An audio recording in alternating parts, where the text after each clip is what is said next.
The morning Evelyn Carter arrived at Caleb Thornton's gate, she had 14 cents in her coat pocket, bruises on her wrists from a man she'd trusted with everything, and a letter in her hand that called her someone else's problem. She didn't knock. She didn't beg. She stood at that gate in the July heat and looked the biggest, coldest man she had ever seen directly in the eye. And she said, "I'm not leaving. If this story moves you, subscribe to our channel. Follow along until the very end and drop a comment telling us what city you're watching from. I want to see how far this story travels." The stagecoach left before Evelyn could change her mind. That was probably deliberate. The driver, a red-faced man named Holt, who smelled of tobacco and bad faith, had barely slowed the horses before her single trunk hit the dirt road with a sound like a coffin lid dropping. No assistance. No farewell. Just the crack of a whip and the diminishing rattle of wheels, and then the enormous silence of the Montana mountains, swallowing everything whole. Evelyn stood in the road. The sun pressed down on her like a physical weight, the kind of July heat that had no mercy and no shade. Around her, the frontier town of Coldwater Ridge was doing what small towns always do when a stranger arrives, watching, judging, and saying nothing useful. She picked up her trunk herself. It wasn't heavy. She had made sure of that. Back in St. Louis 3 weeks ago, when she had still believed she had choices, she had looked at the contents of her life, the dresses, the books, the small framed portrait of her mother, and she had chosen carefully. Take what you can carry alone, because from now on, she reminded herself, you will always be alone. The letter in her coat pocket crinkled when she moved. She didn't need to read it again.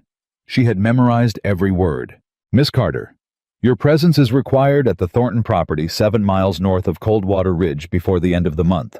A contract has been arranged. Mr. Thornton is aware of the terms. You have no other options. Do not embarrass yourself by refusing.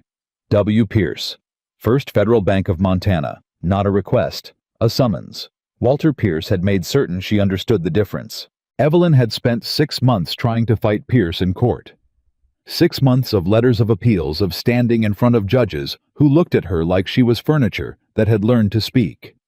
Pierce had taken everything, her school, her savings, the building she had spent 4 years turning into something worth being proud of. He had done it with 3 signatures and a law that said a woman's financial agreements required a male co-signer, and since her co-signer had vanished with half her money the previous autumn, everything she had built was legally his. The courts agreed with him. The courts always agreed with men like Pierce. So when his letter arrived, she had 2 choices. She could disappear, change her name, move somewhere smaller, start again with nothing and no one. Or she could follow the summons to a mountain ranch in Montana and figure out once she got there how to survive whatever came next. Evelyn Carter had never been a woman who disappeared. She adjusted her trunk and started walking. The people of Coldwater Ridge watched her from doorways and windows and the wide front porch of the general store. A woman in a yellow dress walking alone up the main road, pulling a trunk behind her in the summer dust. Nobody offered help. One man, heavy-set, wearing an apron that suggested he owned the butcher shop, actually laughed. Not quietly. The kind of laugh meant to carry. "That Pierce's girl," he called out to nobody in particular. "That's her." Someone answered from the hardware store. "Schoolteacher from St. Louis. Lost everything." "Doesn't look like much." "Reckon that's the point." Evelyn kept walking. She had learned something in the months since her life came apart. The people who laughed loudest at your worst moment were usually the same people who had never survived one. She filed the butcher's face away, in the part of her mind she reserved for things she would not forget, and she kept moving. The road north out of Coldwater Ridge climbed steadily, and by the time the town was behind her, the dust had turned to hard-packed earth, and the heat had settled into something that simply existed, permanent and indifferent. Pine trees began appearing along the ridgeline. The mountain ahead was enormous, the kind of landscape that made a person feel newly small in a way that was either terrifying or clarifying, depending on who you were. For Evelyn, it was clarifying. She had been made to feel small by people her whole adult life. At least the mountain wasn't pretending to be her friend first. She heard the ranch before she saw it, a horse's sharp complaint. The rhythmic sound of something heavy being struck. A voice low-controlled speaking words she couldn't make out, and then silence, and then the horse again. When the gate came into view, she stopped. The man standing on the other side of it was not what she expected. Evelyn had imagined something cruel-looking. Pierce's men usually were. She had pictured someone soft from money or hard from meanness. Someone who looked like what he was, a piece on a banker's game board, positioned to make her fail. Caleb Thornton was none of those things. He was standing beside the fence post with a length of rope in his hands, and he was looking at her the way a man looks at weather, assessing, calculating completely without sentiment. He was tall enough that the fence post beside him looked almost modest. His shirt was dark with sweat across the shoulders. His face was the kind of face that had spent years outdoors and carried every year of it. Deep lines, a jaw that looked like it had been carved rather than grown. Eyes the color of river water after rain. Dark and unclear and going a long way down. He didn't move toward her. He didn't move away from her. He just looked. Evelyn set her trunk down in the road. She straightened her back. She walked to the gate. "Mr. Thornton," she said. His voice when he spoke was quieter than she anticipated. Not gentle, just contained. Like a man who had decided long ago that words were expensive and he didn't intend to spend them carelessly. "You're lost," he said. "No," Evelyn answered. "I'm exactly where I was sent." Something moved behind his eyes. Not warmth. More like the recognition a man feels when he discovers the animal he expected to be tame has teeth. "Pierce sent you." "Pierce gave me a contract and a direction. I walked the rest myself." Caleb looked at the road behind her. He looked at the trunk sitting in the dust. He looked at her hands, and she knew what he saw. No calluses. Ink stains on her right index finger from years of teaching. A small scar on her left palm from a window latch that broke wrong 3 winters ago. The hands of a woman who had never once worked a ranch. "You should go back," he said, "before it gets dark." "I have nowhere to go back to." "St. Louis." "There is nothing left for me in St. Louis." His jaw shifted slightly. "I didn't agree to this." Evelyn reached into her coat pocket and produced the letter. She held it through the gate bars. "The contract says otherwise." He didn't take it. He knew what it said. Pierce had made sure of that too, had sent his own copy of the terms to Caleb's lawyer 3 weeks ago in language designed to be humiliating. Mr. Thornton will accept placement of Miss Carter as a condition of his deferred loan payment. Miss Carter will remain on the property no fewer than 30 days. Failure of either party to comply will result in immediate foreclosure proceedings. Pierce had put Caleb on a clock, and he had given Caleb a woman he believed would break the clock for him. 1 week, Caleb said.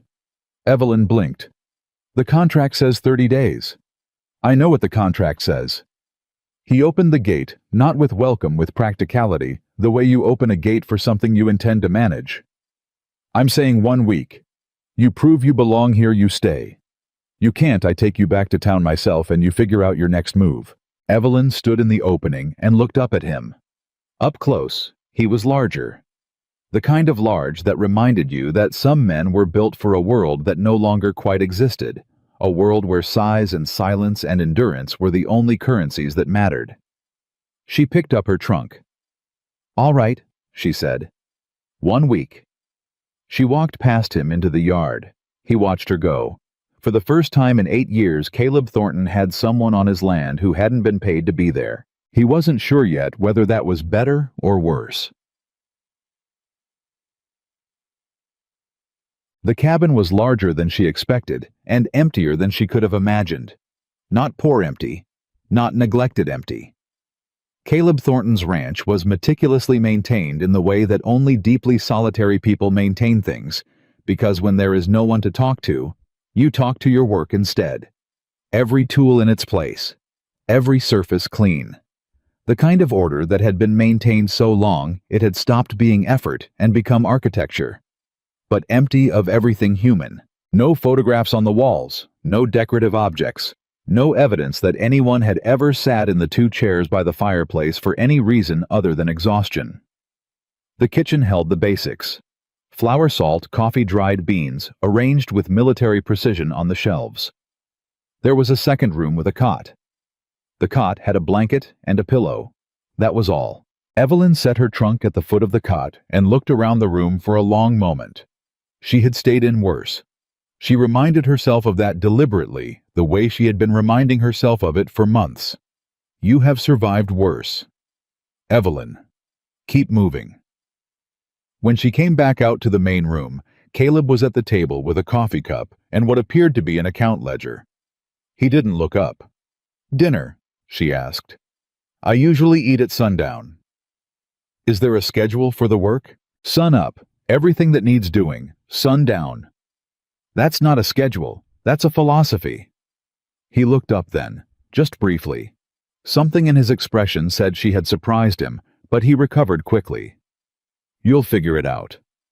I'd figure it out faster if you told me what you need done. He studied her for a moment with those unreadable river water eyes. Then he set down his pencil and laid out the day in terms of tasks. Water from the creek for the horses, firewood split and stacked. Morning meal, fence line walked on the east pasture, afternoon meal, whatever needed doing that hadn't been done. Evening meal accounts. How many horses? Evelyn asked. 4 working, 2 resting. Cattle, 63 head, plus the calves from spring. She nodded, committing it all to memory. Who else works here? Nobody right now. His voice was completely flat. Last hand I had left in April. Why? A long pause. Said it was too quiet, Caleb answered. Said the mountain made him feel like something was watching him. Evelyn glanced toward the window where the mountain pressed its enormous shadow against the glass. Is it? Caleb picked up his pencil. Go to bed, Miss Carter. Evelyn. Miss Carter, he repeated with the weight of a man closing a door. She went to bed. She lay awake for a long time listening to the mountain breathe. She was up before sunrise. Not because she wasn't tired, she was bone-deep exhausted from 3 weeks of stagecoaches and bad boarding houses and the particular weariness of not knowing what was coming next. She was up because she understood something clearly. Caleb Thornton was waiting for her to fail. The whole arrangement was built on the expectation of her failure. Pierce needed her to fail. The town of Coldwater Ridge had already decided she would fail. If she slept in on her first morning, she would spend the rest of the week recovering the ground she lost. She built the fire herself, finding flint and steel on the shelf beside the wood box. She filled the large pot from the water barrel inside the door, noting that it was already low, which meant water from the creek was the first task. She set coffee to boil. She found eggs from the hens in the small coop behind the cabin. She nearly missed it in the pre-dawn dark, but she found it, and she had 6 eggs cracked and cooking by the time Caleb Thornton appeared in the doorway. He stopped. He looked at the fire, the coffee, the eggs. He looked at her. She put a cup of coffee on the table. How do you want your eggs? She asked. A very long pause. Doesn't matter, he said, and sat down. She cooked them the way she had always preferred, simple, nothing wasted, and she put a plate in front of him and sat across the table with her own. She drank her coffee. He ate without comment. Outside, the sky was just beginning to turn. After a while, Caleb said, The creek is a 1/4 mile east. Follow the sound. I know, Evelyn said. I heard it last night.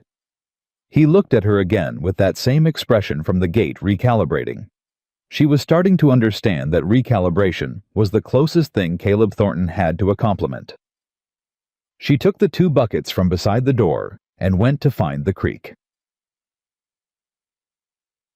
The east fence line had 3 broken posts. Evelyn found them on her second full walk of the property and went back to the barn for what she needed. She had never repaired a fence post in her life, but she had spent 4 years teaching children how to learn things, and the principle was the same.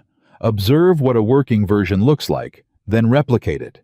She spent most of the afternoon on those 3 posts. The work was harder than it looked. The ground was summer dry and resistant, and by the time she had the 3rd post set, her back was screaming and both palms were raw. She finished anyway. When Caleb came around the east pasture on horseback at late afternoon and saw her packing up the tools, he pulled up short. He sat on the horse for a moment, looking at the fence line. "You found those," he said. "This morning." "I would have gotten to them."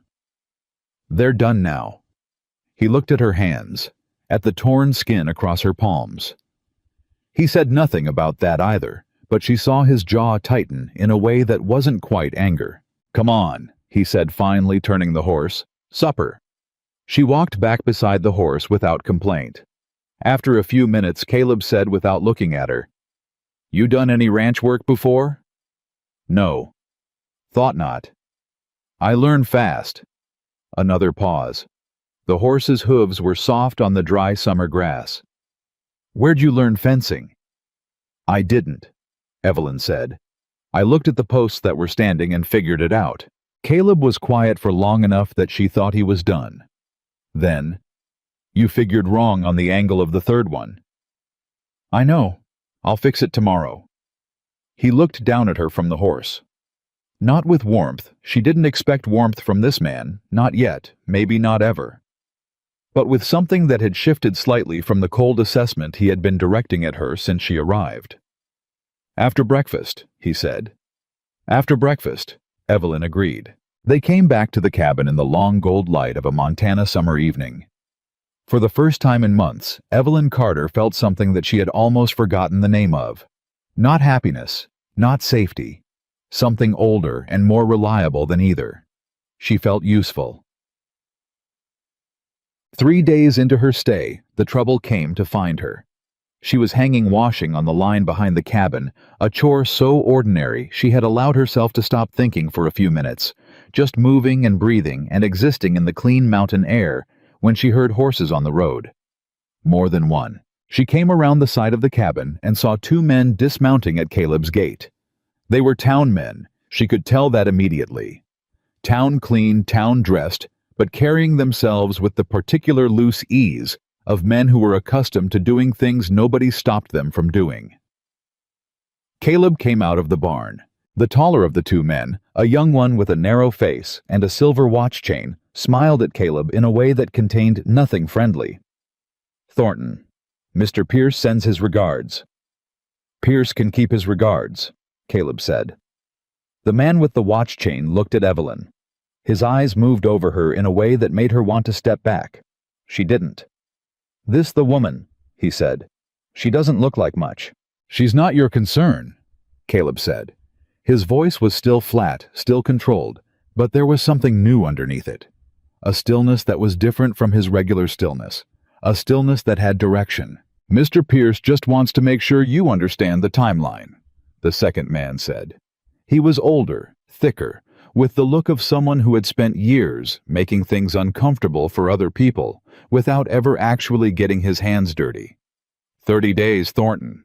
If she walks out before that, the bank moves on the property. I know what 30 days means. And Mr. Pierce also wants to make sure the lady understands."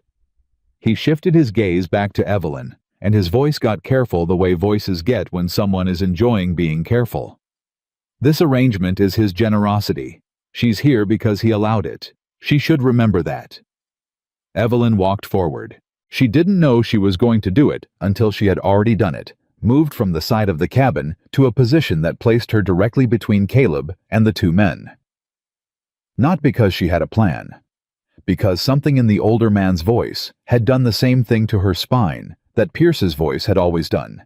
And she had spent 6 months swallowing that reaction, and she was tired. "Tell Mr. Pierce," she said, "that I remember exactly how his generosity works. I remember it every morning when I wake up and every night when I go to sleep. I remember it better than he'd like me to." The older man's eyes narrowed. "This isn't your land, girl." "Not yet," Evelyn said. A silence. Then the man with the watch chain laughed short dismissive the same way the butcher in town had laughed, and the 2 of them mounted up and rode back the way they had come. Evelyn stood in the road and watched them go. After a long moment, she became aware of Caleb standing just behind her and to her left. She turned. He was looking at her with an expression she had not yet seen on his face. It lasted only a second less, but she caught it before it closed again. "You shouldn't have done that," he said. "Probably not. Pierce's men don't forget that kind of talk." I know. Then why? Because he needed to know I'm not afraid of him. She paused. And because I needed to know it too. Caleb studied her for another moment. Then he turned and walked back toward the barn. Lunch, he said over his shoulder. Beans aren't going to cook themselves. Evelyn almost smiled. She went inside to cook the beans. On the 6th day, Caleb's best mare got loose. It wasn't carelessness. A section of the paddock fence gave way during the night, a weak post that had been on Caleb's list and hadn't yet been reached. By the time he discovered it at first light, the mare was gone into the tree line to the north, and the expression on Caleb's face when he came back to the cabin was the first one Evelyn had seen from him that contained something recognizable as worry. She foals in 8 weeks, he said, pulling on his riding gloves. I need her found before she gets into the high country. I'll take the eastern tree line, Evelyn said immediately. He stopped. You can't. I can ride, not well, but enough. Give me the gray. The gray is... He's calm. I know. I've been working with him for 3 mornings. She met his eyes. Caleb, you go north, I go east. We cover twice the ground. It was the first time she had used his given name. She hadn't planned it. It simply came out, the word falling between them, with a weight that neither of them had quite expected. He didn't correct her. He brought out the gray and helped her mount with the brief, impersonal competence of a man helping someone accomplish a task, nothing more. He told her what signs to watch for hoof marks in the soft earth near the creek. The particular way the mare moved through underbrush, the sound she made when she was nervous. Stay on the lower ground, he said, already moving northward. Don't go past the second ridge. I know, Evelyn said. You don't know, he said, but not unkindly. She found the mare 2 hours later standing in a small clearing near the eastern creek bend, drinking with the calm indifference of an animal who had simply decided she wanted a change of scenery. Evelyn walked the gray up slowly, speaking in a low, steady voice, the same voice she had used for years with children who were afraid, and the mare lifted her head and watched her approach without alarm. She got the lead rope on her without incident. She was back at the ranch by mid-morning. When Caleb rode back in from the north an hour later and saw the mare in the paddock freshly watered and calm, he stopped his horse at the gate. He looked at the mare. He looked at Evelyn, who was mending the broken section of fence. Again. Correctly this time. He got down from his horse and walked over. You found her, he said. She found herself, Evelyn said. She was just drinking. Caleb stood beside her at the fence. He watched her work for a moment. The angle's right this time, he said. I know. He was quiet for a while. Then, I'm not a man who says thank you easily. I've noticed. But? A pause, long enough that she looked up. He wasn't looking at her. He was looking at the mare, at the mountain beyond, at something in the middle distance that didn't exist in the physical world. I see what you're doing. I want you to know that. Evelyn looked back down at the fence post. What am I doing? Another pause. Trying, he said. Every day, without being asked. It was not a declaration. It was not a softening. It was a man who had built walls so high he had forgotten there were things worth looking at beyond them, and he was acknowledging, in the only way he knew how, that he had looked. That's all any of us can do, Evelyn said. Caleb picked up the other end of the fence rail and held it in place while she drove the nail. They worked like that until the fence was done. Neither of them spoke again. Neither of them needed to. The 7th day came and passed. Caleb didn't mention the 1-week deadline. Evelyn didn't ask. She woke up on the 8th morning, built the fire, put the coffee on, and went to find the eggs. When Caleb came out and sat down at the table, he picked up his coffee cup and opened his ledger. After a moment, without looking up, he said, East fence on the lower pasture needs checking. I'll go after breakfast, Evelyn said. Take the gray. All right. He turned a page in the ledger. She put his eggs in front of him. Outside, the summer morning opened up over the Montana mountains in all its enormous, indifferent beauty. And inside the cabin, in the space between two people who had both lost too much and survived it anyway, something too fragile to name, was beginning slowly and quietly to take root. The 8th morning became the 9th, and the 9th became the 10th. And somewhere in the quiet accumulation of those days, Evelyn Carter stopped counting, not because she had forgotten where she was or why she had come. She remembered everything. Pierce's letter, the stagecoach, the butcher's laugh, the 2 men with the silver watch chain who had ridden away with her words, still hanging in the summer air. She remembered all of it with the precise, unsparing clarity of a woman who had learned that forgetting things was a luxury she could not afford. She stopped counting because she had started living. That distinction mattered more than she could have explained. The days had a shape now. Fire before dawn. Coffee. Eggs or cornmeal or both depending on what the week had brought. Caleb at the table with his ledger not speaking, but no longer carrying that rigid absence that had made the first mornings feel like sharing a room with a locked door. Water from the creek, the horses, the fence line, the cattle who had slowly stopped treating her like an intruder and started treating her like furniture, which on a ranch meant they had accepted her. Late afternoon, whatever needed doing. Supper. The long summer dusk which lasted so long in Montana that it seemed to be negotiating with the night rather than simply surrendering to it. And Caleb. Always Caleb somewhere on the property, visible or audible, or simply present in the way a mountain is present as a fact of the landscape that you stopped questioning and started navigating around. He hadn't said another word about the 1-week deadline. She hadn't asked. But on the morning of the 11th day, something shifted. Evelyn was at the creek filling the morning water buckets when she heard him behind her. She had learned his footsteps, heavier on the right, from an old injury. He never mentioned deliberately quiet in a way that suggested a man who had once needed to move without being heard. She didn't turn around. "You've been doing the creek run twice a day," he said. "The barrel runs low by afternoon." "I know." A pause. "I've been meaning to dig a second cistern for 2 years." Evelyn straightened and turned to look at him. He was standing a few feet back with his hat in his hands, turning it slowly by the brim, a gesture she had come to recognize as the thing he did when he was working up to saying something he wasn't sure how to say. "I could help with that," she said. His eyes moved to her hands. Her palms had hardened over the past 10 days. Not the calluses of a lifetime, but the beginning of them, the skin thickening and toughening in the way that working hands do. He noticed.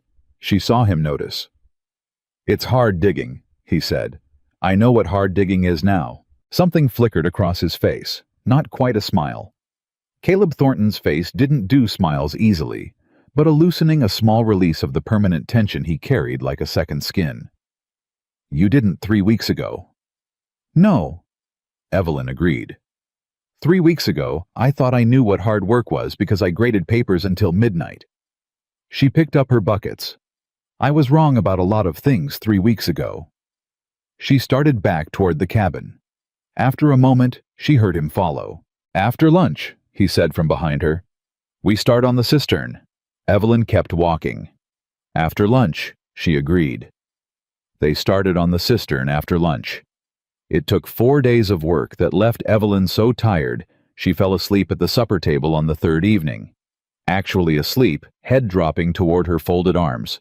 And she jerked awake to find Caleb standing at the other end of the table with a coffee cup in his hand, watching her with an expression she hadn't seen before. Not pity. Something more careful than that. "Go to bed," he said quietly. "It'll be there tomorrow." "I'm fine," she said automatically. "You're not," he said with the same calm certainty he used to assess fence lines and weather. "Go to bed, Evelyn." She went. She lay in the dark of the small room and stared at the ceiling and thought about the fact that he had used her given name. He had done it the same way she had used his without planning it. The name arriving before the decision to use it could intervene. She told herself it didn't mean anything. She was almost certain she was lying. The cistern was finished on the afternoon of the 15th day, and when the first water ran clean into it, Caleb stood and looked at it for a long moment without speaking. Then he looked at Evelyn, who was grimy and exhausted and proud, in a way that started somewhere deep in her chest where the fear used to live. "Good work," he said. 2 words. It should not have meant as much as it did. It meant more than she wanted to admit. The trouble came back on the 17th day, and this time it didn't arrive on horseback. It arrived in the form of Margaret Hale. Margaret was the wife of the man who owned the general store in Coldwater Ridge, and she was the kind of woman who had made a career out of knowing things about other people. She appeared at Caleb's gate on a Tuesday morning with a basket of bread and a smile so perfectly constructed it could have been painted on. Evelyn was the one who answered the gate. "My," Margaret said, looking Evelyn up and down, with eyes that were doing a great deal more work than her smile. "You're still here." "Good morning," Evelyn said. "I brought bread for Caleb." Margaret held up the basket. "He hasn't come into town in a few weeks. People were wondering. He's been working." Margaret's eyes moved past Evelyn to the cabin to the yard cataloging and assessing. "Well, things look different. You've been busy." "We've been busy," Evelyn said. "Can I give him a message for you, Mrs. Hale?" The smile held. "I'll just leave the bread." She held it out over the gate. "You know people in town have been talking about the arrangement. They think, well, you know how people talk." "I know exactly how people talk," Evelyn said, taking the basket. "Thank you for the bread. They say Pierce is getting impatient." The smile didn't change, but Margaret's voice dropped half a note. "They say he expected you to be gone by now, that he has plans for this land that don't require either of you on it." Evelyn looked at her steadily. "What kind of plans?" "The railroad kind." Margaret held her gaze. "The kind that pay very well to men who own the right property at the right moment." A pause. "I'm not saying this to frighten you, Miss Carter. I'm saying it because, well, I've known Caleb Thornton for 15 years. He was a good man before the grief took the edges off him, and he'd be a good man again if someone would stand still long enough to let him be." Another pause, shorter. "I just hope you're planning to stand still." She turned and walked back down the road. Evelyn stood at the gate with the breadbasket and let Margaret Hale's words rearrange themselves in her mind. The railroad. That was what Pierce wanted. Not the land for the land for the railroad, for the route that would make it worth 10 times what it cost, for the kind of money that turned ordinary men into untouchable ones. Caleb's mountain property sat exactly where a northern railroad route would need to run, and Pierce had been maneuvering for it for months, probably years long before Evelyn had ever become part of his calculations. She had been sent here as a distraction, a complication. A woman Pierce believed would fail quickly and quietly, giving him the contractual leverage to move. He had miscalculated. But Evelyn now understood that he knew he had miscalculated. And men like Pierce, when they found themselves miscalculated, did not sit quietly and accept the result. She brought the bread inside and set it on the table. Caleb came in from the barn an hour later. She told him what Margaret had said. All of it. He listened without interrupting, which was simply how he listened completely, without filling the space with his own noise. When she finished, he was quiet for a moment. Then he sat down at the table and put both hands flat on the surface. "How much do you know about railroad routes?" he asked. "Enough. I had a student whose father worked for the Union Pacific. He talked about nothing else for 2 years. She sat across from him. "If Pierce needs this land for the route, he needs it before the surveying commission comes through." "When is that?" Caleb looked at her. "How do you know about the surveying commission?" "Margaret Hale isn't the only person who talks in Coldwater Ridge," Evelyn said. "When does the commission arrive?" A pause. 6 weeks. "Then we have 6 weeks to make this property undeniable," Evelyn said. "Not just surviving, thriving, producing. Something no bank can look at and call a foreclosure candidate." Caleb stared at her across the table. "You're talking about a complete overhaul of the operation, in 6 weeks, with 2 people. We built a cistern in 4 days." "That's not the same." "No, it's harder. But it's the same principle." She leaned forward. "Caleb Pierce isn't going to stop sending men. He's not going to stop applying pressure. The only thing that beats a man like Pierce is making his plan look small. She met his eyes. I know how he thinks. I fought him for 6 months and lost, but I learned him. I know exactly what he considers valuable and exactly what he considers worthless. Let me use that. Caleb was silent for a long time. Outside, the summer wind moved through the pine trees with a sound like something breathing. Why? He said finally. Evelyn blinked. Why what? Why do you care what happens to this ranch? You didn't choose to come here. Pierce sent you. You could leave, find somewhere else, start again. You're smart enough. His voice was completely even. So why are you still sitting at my table talking about my land like it's yours to protect? The question landed in the room with unexpected weight. Evelyn sat with it for a moment. Because this is the first place in a long time where what I do matters, she said. In St. Louis, I built something real, and it was taken from me by a man with a pen and a signature. Here, she stopped, started again. Here, when I fix a fence, it stays fixed. When I carry water, things get watered. When I work, the work is actually there the next morning. She looked at him steadily. I'm not fighting for your land, Caleb. I'm fighting for the principle of something that someone worked for being worth something. That's the only thing I've ever believed in. The silence was different this time. Caleb looked at her for a long moment, and whatever he was seeing in her face was something he was taking seriously. She could see that in the way his stillness had a different quality from his ordinary stillness. This one was the stillness of a man not shutting down, but opening up very carefully, 1 inch at a time. All right, he said. All right. Tell me what you need. Evelyn pulled a piece of paper from her pocket. She had been writing on it since that morning. He looked at the list. A long pause. You've been planning this since breakfast, he said. Since yesterday, she admitted. For the second time, something moved across Caleb Thornton's face that wasn't quite a smile, but was unquestionably in that direction. Start with the south pasture, he said, and reached for the paper, Chen. The next 2 weeks were the hardest and the strangest of Evelyn's life. Harder than the first days on the ranch, which had been hard in the way that pure physical shock is hard, sudden, and total. This hardness was different. This was sustained and intelligent, and required her to be 2 things at once: the woman doing the physical work, and the woman thinking 3 steps ahead of a man who had more money and more power than either of them. She wrote letters. That was the part Caleb hadn't expected. On the 3rd evening of their new arrangement, he came in from the south pasture to find her at the table with paper and ink and a methodical, focused expression that reminded him of something he couldn't quite name. Who are you writing to? He asked. The county land office, she said without looking up. And Judge Whitmore's clerk in Helena. And a man named Harold Dietz, who used to work for the Great Northern Railway surveying team, and who owes me a considerable favor. Caleb put down his hat. How do you know a railroad surveyor?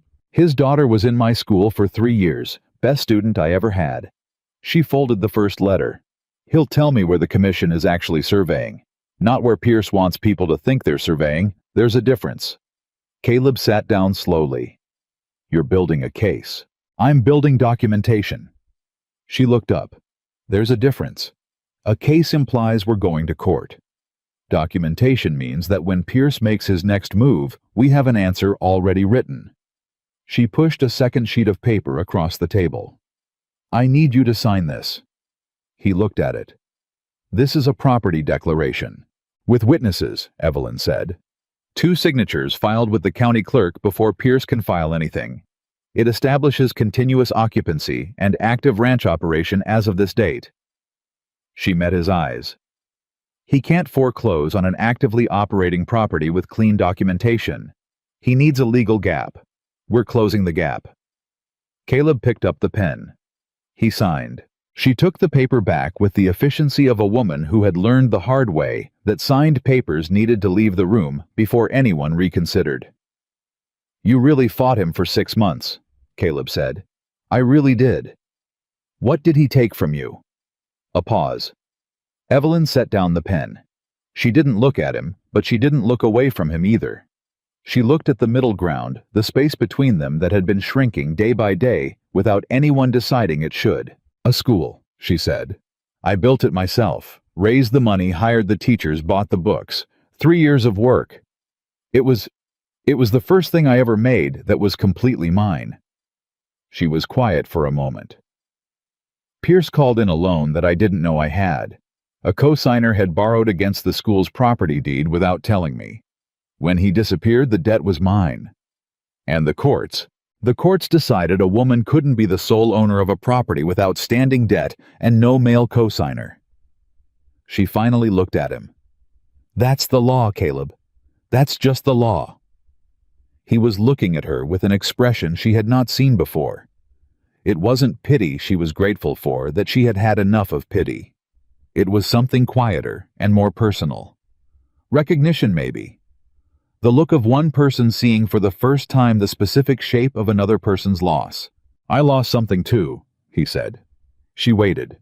He didn't say anything else for a long moment. Then slowly, like a man pulling something heavy from a long way down. My wife, 7 years ago, and my son. He was 4 months old. The room was very still. Caleb, Evelyn said quietly. Fever, he said. Both of them, same week. He picked up his coffee cup, realized it was empty, set it back down. I built this ranch for them. Every post, every beam. I had plans. He stopped. Doesn't matter now what the plans were. It matters, Evelyn said. It doesn't change anything. No, she agreed. But it matters anyway. He stood up from the table and walked to the window. He stood there with his back to her, and she understood that this was as far as he was going tonight, as far as this man had probably gone with another person in 7 years. She didn't push. I'm going to check the south pasture gate, he said. I'll have supper ready when you're back. He took his hat from the peg by the door. At the threshold, without turning around, he said, her name was Clara. He went out. Evelyn sat at the table for a long time after that, the letters in front of her, and the evening coming through the window, and the mountain pressing its enormous silence against everything. She understood now why the ranch felt like a memorial. She understood why a man who had built something for someone he loved would fight for it with such complete, quiet ferocity. She sealed the letters and set them by the door for the morning post. Harold Dietz's reply came 11 days later. Evelyn read it twice, standing at the gate, then carried it inside and spread it on the table, and read it a third time before she called for Caleb. He came in from the barn, reading her face before he read the letter. What is it? The surveying commission, she said. Their route has changed. Changed how? She put her finger on the relevant paragraph. He leaned over the table and read it. His jaw went tight. That's not the northern route, he said. That's the valley route. That goes through the lowland parcels, Evelyn said. Not the mountain property. She looked at him. Caleb Pierce's entire plan was based on the northern route. If the commission has moved to the valley, then the mountain land is worthless to him. Not worthless. Less valuable. Significantly less valuable. She straightened. He's been lying. To his investors, to his clients, probably to the bank board. If the route doesn't come through your property, all of his positioning here, the loan, the contract, the pressure, it's built on false projections. Caleb was silent, reading the letter again. This needs to get to someone, he said. I know who, Evelyn said. I've been writing to Judge Whitmore's office for 2 weeks. Harold Dietz will testify to the commission's route change. I have copies of the original land valuations Pierce submitted to the bank board, copies that still list your property at the inflated value based on the northern route. She paused. If we can get those documents to Whitmore's circuit hearing next month, he'd have to answer for the fraud. In front of a federal judge, yes. Caleb put the letter down. He turned to look at her fully, directly, in the way he rarely did. The way that made her feel seen in a manner she found both necessary and slightly terrifying. How long have you been building this? He asked. Since the day Margaret Hale told me about the railroad, Evelyn said. 17 days. A long pause. Evelyn. I know it's a lot to Evelyn. He said her name differently this time. Not as punctuation, not as a door closing. as a word that meant something by itself, something that needed no sentence around it. She stopped talking. He looked at her for a moment with something on his face that she was trying hard not to interpret, because she had learned from experience that interpreting things too quickly got a person into trouble, and she had enough trouble already. "You rode through hell," he said finally, "to get to a mountain nobody wanted you on." "Yes." "And you've been fighting for it since the day you arrived." "Yes." "Why didn't you tell me what you were building?" "Because," Evelyn said carefully, "you needed to trust me first. And trust doesn't come from being told about things. It comes from watching them happen." She held his gaze. "You had to watch me work before you'd believe I was working." Caleb was quiet for a long moment. Then he did something she had not once seen him do in 28 days on his ranch. He sat down at the table across from her, folded his hands and said, "Tell me everything. All of it. Everything you've written and everything you're planning. I want to know all of it." Evelyn sat down. She told him everything. They talked until the fire burned low, and the summer dark settled fully over the mountain, and outside the cattle shifted, and the horses moved in their paddock, and the Montana night did what Montana nights do, stretched out enormous and star-thick, and indifferent to everything that was small and human and afraid. But inside the cabin, something was happening that had nothing to do with fear. It had to do with two people, both of whom had survived terrible things alone, sitting across a table from each other and choosing for the first time in a very long time not to be alone. 3 days after the letter from Harold Dietz Pierce made his move. Not with his men this time. Not with contracts or horses or silver watch chains. He made it the way he always made his most effective moves, through the community. Through the invisible architecture of a small town's opinion.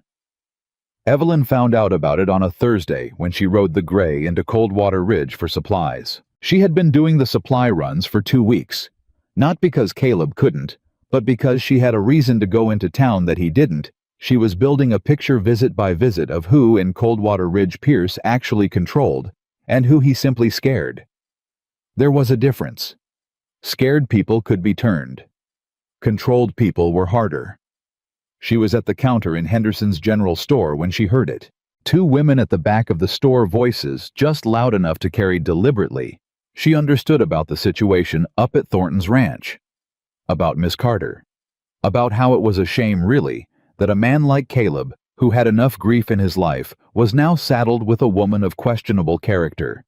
A woman who'd lost her last position under unclear circumstances. A woman who...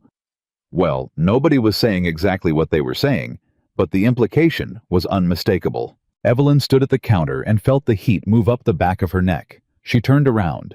The 2 women stopped talking. "I can hear you," Evelyn said. Her voice was completely steady. She had practiced this, not this specific moment, but the principle of this moment. The practice of staying level when every instinct wanted to crack. "I imagine that's why you were speaking at that volume." The women exchanged a glance. "I know what you were just," Evelyn said. "You were repeating what Walter Pierce told someone to tell you. That's how that works.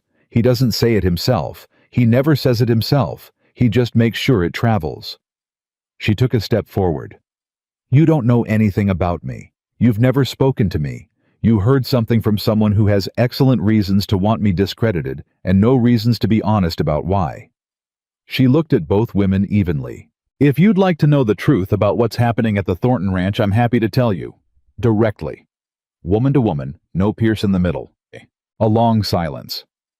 One of the women, younger, with the look of someone who was not entirely comfortable with what she'd been doing, said very quietly, "What is happening up there?" Evelyn told her. "Not everything. Not the documents or Harold Dietz or the surveying commission. But enough about what Pierce had done to the school in St. Louis, about how the contract worked, about what Caleb Thornton had built on that mountain, and what was being done to threaten it." By the time she finished, Mr. Henderson at the counter was pretending to organize flour sacks while listening to every word, and a man who had come in for tobacco had stopped pretending to read a posted notice and turned around to listen openly. Evelyn paid for her supplies. She loaded them on the gray. She rode back up the mountain. And behind her, in the small, shifting social ecosystem of Coldwater Ridge, something began to tilt. Not enough. Not yet. But enough to matter. Mattag. Caleb knew something had happened the moment she came through the gate. He didn't ask.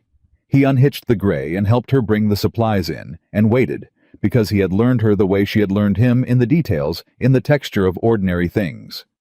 When she told him, he was quiet for a long moment.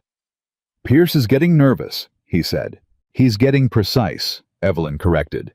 "Nervous men get sloppy. Precise men get dangerous." She unpacked the supplies onto the shelves. "He's decided that if he can't break the property, he'll break the reputation. Ours." "He can try," Caleb said. "He's already trying." She turned. "Caleb, it's going to get worse before it gets better. You need to be ready for that." He was looking at her with an expression she was becoming more familiar with, the one where something was happening behind his eyes that his face hadn't quite caught up to yet. "Are you?" he asked. "Am I what? Ready for it to get worse?" She thought about St. Louis, about the court hearings, about 6 months of being told in various legal and social registers that she didn't matter, that what she'd built didn't count, that the rules were the rules, and the rules weren't made for women like her. She thought about the morning she had arrived at Caleb's gate with 14 cents and a trunk that held everything she owned. She thought about the cistern, the fence posts, Clara's name spoken in the firelight. "Yes," she said. "I'm ready." Caleb nodded once. "Then let's get supper started." He picked up the flour from the counter and handed it to her. Their hands touched for one brief moment, at the transfer. Nothing deliberate, nothing planned, the ordinary accident of two people passing things in a small kitchen. Neither of them moved away quickly. Evelyn set the flour on the shelf. She started supper. Outside, the summer evening came down gold and enormous over the Montana mountains. And somewhere out there, Walter Pierce was making his calculations, building his next move, certain that two people on a mountain were running out of time. He was wrong about the time. What he didn't understand, what he had never understood, was that you cannot exhaust people who have already survived losing everything. You can only miscalculate how much they have left to fight with. And Evelyn Carter had considerably more than Walter Pierce had ever bothered to find out. The letter from Judge Whitmore's office arrived on a Monday. Evelyn had been waiting for it with the particular patience of someone who had learned that waiting was not passive. It was a skill, a discipline, the practice of continuing to work while your hands wanted to shake. She had filed everything 3 weeks ago. The property declaration, the documented land valuations, the copy of Harold Dietz's testimony about the Surveying Commission's route change. She had written the cover letter herself, 4 drafts, each one sharper than the last, until she had something that was precise and undeniable, and gave Judge Whitmore's clerk no reason to set it aside. She had worked on those letters at the table while Caleb slept. She had not told him she was doing it at midnight because she knew he would tell her to rest, and she could not rest. Not yet. Not while Pierce was still making calculations. So when Holt's son, not Holt himself, who still worked for Pierce, but the boy, maybe 14, who rode the mail route on a spotted pony, came up the road and handed her the envelope. Her hands were steady. She had made them be. She read it standing at the gate. Then she read it again. Then she walked into the barn where Caleb was working on a harness that had cracked at the buckle, and she held the letter out without saying anything. He took it. He read it. His hands went still on the harness. "Helena," he said. "Next month, the circuit hearing." Evelyn's voice was controlled. "Whitmore is requesting Pierce's full financial documentation on the northern route projections. That means the bank board records, the investor presentations, everything." She paused. "Harold Dietz has been subpoenaed to testify." Caleb set the harness down. He looked at her. "You did this," he said. "We did this. Your signature is on half those documents. Evelyn." His voice had something in it she hadn't heard before. Not the careful, contained tone he used for most things, but something raw. Something that had been sitting underneath the control for a long time. "You came here with nothing, and you built a federal case in 6 weeks." "I built a filing," she corrected. "It becomes a case when Whitmore decides it does." That's not... He stopped, started again. That's not what I mean. She looked at him. He was looking at her in the way he had been looking at her more often lately, the way where she could see him deciding something, the slow, deliberate decision-making of a man who had stopped making decisions about people years ago and was remembering cautiously and with visible effort how it was done. I know what you mean, she said quietly. A moment between them, the kind of moment that has weight that you feel afterward in the space where it was. Then Caleb picked up the harness. I'll ride into town this afternoon, he said. Tell Henderson what's coming. Man's been on the fence about Pierce for 2 years. He needs to know which way it's falling. Take the letter, Evelyn said. He took the letter. She went back to the cabin and let herself sit down for exactly 5 minutes, both hands flat on the table, and breathe. Then she got up and started on the afternoon work.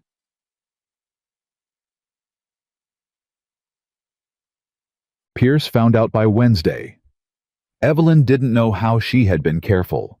Caleb had been careful, but Pierce had been reading this town like a ledger for 15 years, and very little happened in Coldwater Ridge that he didn't know about before it finished happening.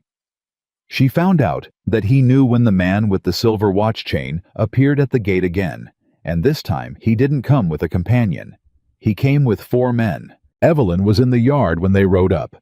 Caleb was on the south pasture. She was alone. She walked to the gate and did not open it. The man with the watch chain looked different today. The loose, easy confidence from his first visit was still there, but there was something underneath it now, something tighter. Pierce was nervous, she had told Caleb. Men who were nervous sent more people. Miss Carter, the man said. We need to speak with Thornton. He's working, she said. You can leave a message. This isn't a message kind of conversation. Then you'll need to come back. One of the 4 men heavy-set positioned just to the right of the gate shifted his horse forward half a step.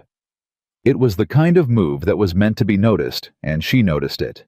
Mr. Pierce, the watch chain man said, is prepared to offer a resolution.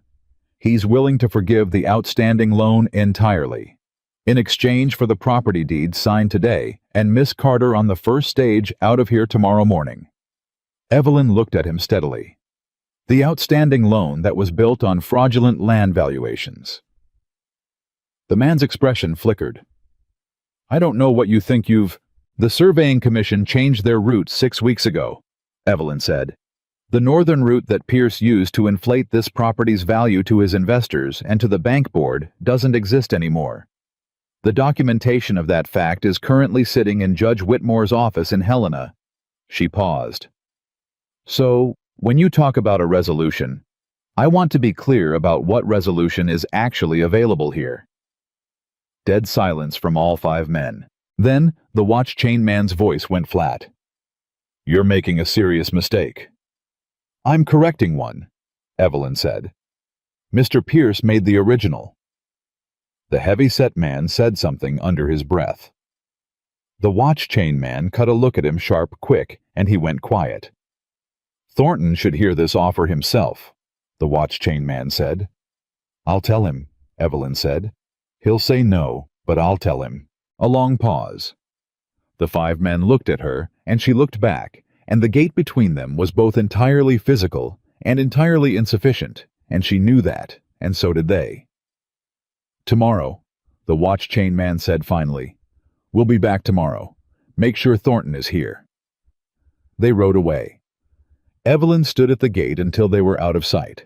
Then she turned and walked to the south pasture, and she walked fast. Caleb's reaction was not what she expected. She expected anger, the controlled, purposeful kind she had seen from him before, the kind that went somewhere useful. What she got instead was a stillness so complete it felt like the air around him had changed temperature.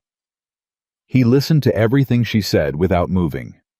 Then he said, They'll come back tonight. They said tomorrow. They said tomorrow, so you'd be watching for tomorrow. He was already moving, scanning the property with the systematic attention of a man who had been reading threat in landscapes for years. Pierce didn't drive 4 men up here in the middle of a Wednesday to make an offer. That offer was a warning. He wanted to know if we'd fold. We won't. He knows that now. Caleb's jaw was tight. Which means tonight. She stared at him. Caleb, I've seen this before, not Pierce, but men like him. He looked at her directly. When legal pressure fails, they don't wait. They move fast, because fast doesn't leave documentation. What do? A pause.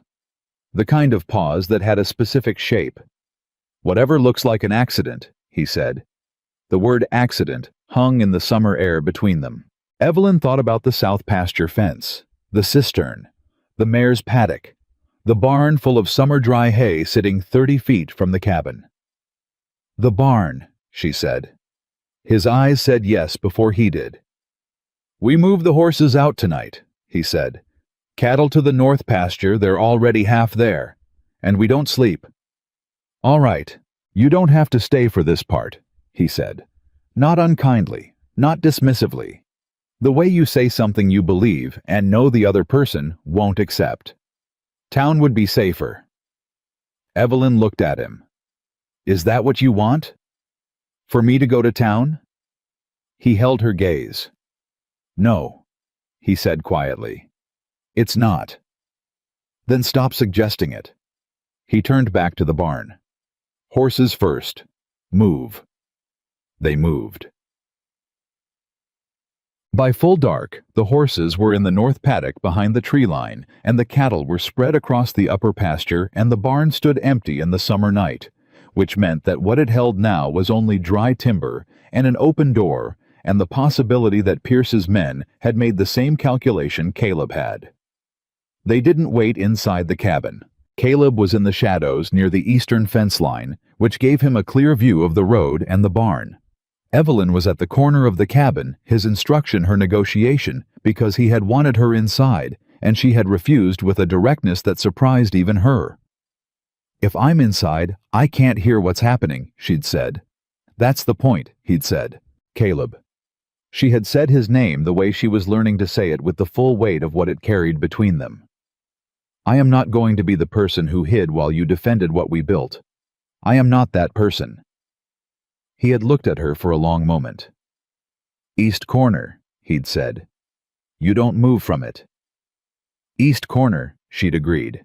Now she stood at the east corner of the cabin and listened to the mountain night and tried to slow her heartbeat by counting her own breaths, which didn't work, but gave her hands something to do. She heard them before she saw them. 3 horses, slow, no lanterns. Pierce's men were smarter than that, or careful, which was worse. They came up from the south off the road through the tree line, moving in the way that men move when they're trying to be quiet, but have decided that speed matters more. 2 of them went to the barn. The 3rd stayed with the horses on the tree line. Evelyn watched the barn door. She watched the darkness inside it. She counted seconds. And then Caleb's voice came out of the eastern shadows, low and absolutely clear. I know you're there, both of you. Step out of the barn. Dead silence. Then one of the men's voices. Thornton. Step out of the barn, Caleb said again. With your hands where I can see them. I won't say it a 3rd time. A long moment that lasted years. Then both men came out of the barn. They were younger than she expected. Not the watch chain man, neither of them just men doing what they'd been paid to do, and now standing in the yard of a ranch they'd come to burn with a mountain cowboy somewhere in the dark, and no certainty of where exactly he was. What were you doing in my barn? Caleb said. One of them, the taller one, said nothing. The other one, younger, said, Pierce just wants the property. I know what Pierce wants. Caleb stepped out of the shadows. He was carrying his rifle at his side, not raised, but present. Pierce wants something that belongs to me, and he sent you to take it in a way that would look like an accident. He walked toward them steadily. You are going to get back on your horses. You are going to ride back to Coldwater Ridge. And you are going to tell Walter Pierce that the next time he sends someone to my property in the dark, I will have the county sheriff at his bank door before sunrise. The younger man's eyes moved to Evelyn. She saw the moment he registered her standing at the corner of the cabin, not hidden, not cowering. He looked back at Caleb. "He's not going to stop," the young man said, and there was something in his voice that wasn't defiance. It was almost warning. "He's too far in. He told the bank board this land was worth 3 times what it is. If the circuit hearing proves that out, he loses everything. That," Caleb said, "is his problem. He'll make it yours." "He's been trying." Caleb stopped 10 feet from them. "Tell him we're ready." The two men exchanged a look. They walked back to the tree line. A minute later, 3 horses moved south through the dark, and then they were gone, and the Montana night closed back over the ranch like water closing over a stone. Evelyn walked across the yard to where Caleb stood. For a moment, neither of them said anything. "You knew they were there before I did," she said. "I heard them on the south road 20 minutes ago." "Why didn't you tell me?" "Because you would have done something." A pause. "Something brave and inadvisable." She almost smiled. "You don't know that." "Evelyn," he said with a patience so warm it caught her off guard. "I know exactly that." They stood in the yard together in the dark, and the tension of the last hours was draining out of her body slowly like water from a cracked vessel, leaving behind something shaky and raw. "He's not going to stop," she said, the young man's voice still in her ears.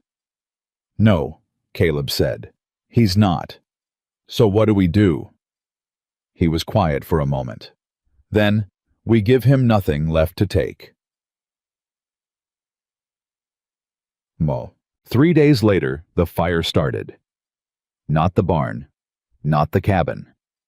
The south pasture, the long grass at the far end that had been drying in 6 weeks of summer heat, and it started at 3 in the morning, and the wind was from the wrong direction entirely. Evelyn smelled it in her sleep. She was out of the cot and through the cabin door before she was fully awake, and the sky to the south was already orange at the base where it should have been black, and the wind was carrying the fire's sound, a low, continuous roar, the sound of something that had found what it was looking for. She hammered on Caleb's door. He came out in seconds. He took one look at the southern sky and said one word very quietly that she had never heard him use before. Then he was moving. "Creek buckets. Everyone we have." He was already pulling on his boots, his coat, his gloves. "Wet the fence line on the east pasture. If it crosses that fence, it takes the hayfield with it." "The cattle." "Already north. Go." She went. The next 2 hours were the worst of her life, and she had had some bad hours to compare them to. The fire moved.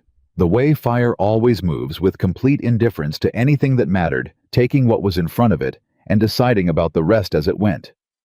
Evelyn ran the creek to the east fence line, and back again and again, until her arms stopped registering the weight of the buckets, until the only thing that existed was the next trip, and the one after that. She could hear Caleb to the south, his voice, his movement, the sound of a man doing the work of 3 men, because there were only 2 of them. He had ridden to the edge of the burn line with the full water barrel lashed to the saddle, and he was fighting the fire at its eastern flank, trying to cut it off before it reached the hayfield, and she could see his silhouette against the orange-lit sky. And then she couldn't. And the 20 seconds between seeing him and seeing him again were the worst 20 seconds she could remember. She kept moving. She did not let herself stop to think. The fire turned. She didn't see why at first, then she understood. The wind shifted. The mountains did that. Caleb had told her in the first week wind on the mountain can change direction in under a minute, and that was terrifying most of the time. But right now, it was the only reason the hayfield was still standing. The fire pulled south and east away from the fence line, back onto the already burned ground running out of fuel. It didn't go out, but it stopped coming. Evelyn stood at the east fence with empty buckets in both hands and watched the fire consume what it had already claimed and leave the rest alone, and she breathed and kept breathing because the alternative was something she wasn't ready to do. Then she heard Caleb's horse. He came back from the south pasture at a hard run, and he was pulling up at the fence line 20 feet from her, and she could see in the firelight that his left arm was wrong. held differently tucked in against his side at an angle that arms weren't meant to hold. She ran to the horse. "Your arm," she said. Fence post came down on it. His voice was tight. Not panicked. Caleb Thornton didn't panic, but strained in a way she had never heard. "I don't think it's broke. Get down. The cattle are in the north pasture and fine. Get down." He got down. He was heavier than he looked, which was saying something, and the controlled way he was managing the injured arm told her it hurt more than he was admitting, which was also saying something. She pulled him toward the cabin, and he walked with her without arguing, which scared her more than anything that had happened in the last 2 hours. Inside, she put the lantern up and looked at the arm. Not broken, she had seen broken. Her father had broken his collarbone when she was 12, and she remembered the shape of it. This was muscle damage, probably a deep bruise from the impact, the kind of injury that would hurt for weeks and needed to be kept still. Caleb was not the kind of man who kept things still. "You need to rest this," she said. "Can't." "Caleb, there's fence line down in 3 places on the south pasture, and the cattle can't go back until it's up." He moved to stand. She put her hand on his right shoulder, and he stopped. Not because she could have held him. She couldn't, he had 70 pounds on her, but because her hand on his shoulder meant something, and they both understood that it meant something, and so he stayed. "Tomorrow," she said. "The fence is tomorrow. Tonight you sit down." He looked at her. In the lantern light, smoke grimed and tired with the fire dying outside and the long night behind them, Caleb Thornton looked at Evelyn Carter with something on his face that had no more control left on it. Just the thing itself. "You stayed," he said. His voice was very quiet. "Of course I stayed. I told you East Corner." "You did," she agreed. "And I stayed East Corner until you were in the dark, and I couldn't hear you anymore, and then I did what needed doing." She kept her hand on his shoulder. "That's what I'm going to keep doing. You should know that." He looked at her hand on his shoulder. He looked at her face. "Pierce set that fire," he said. "I know. We can't prove it." "Not tonight," she said. "But Harold Dietz's testimony covers more than the route change. I wrote him back last week and asked him specifically about the land assessment documentation. If Pierce made those projections knowing the route had changed," she paused. "He didn't just defraud you. He defrauded the bank board and his own investors. That's federal territory, Caleb. That's not a county matter." He absorbed this. "You wrote to Dietz again," he said. 2 weeks ago. You didn't tell me." "I was waiting to see what he said." A long pause. Outside, the fire was down to a low crackle, spending itself on what little fuel remained. "What did he say?" Evelyn reached into the pocket of her coat. She had not taken it off in all the running and carrying, and now she understood why some part of her had known she might need it and produced a folded letter. She handed it to him. He read it by the lantern. His face went very still. "He has the original assessment report," Caleb said. "Signed by Pierce's surveyor.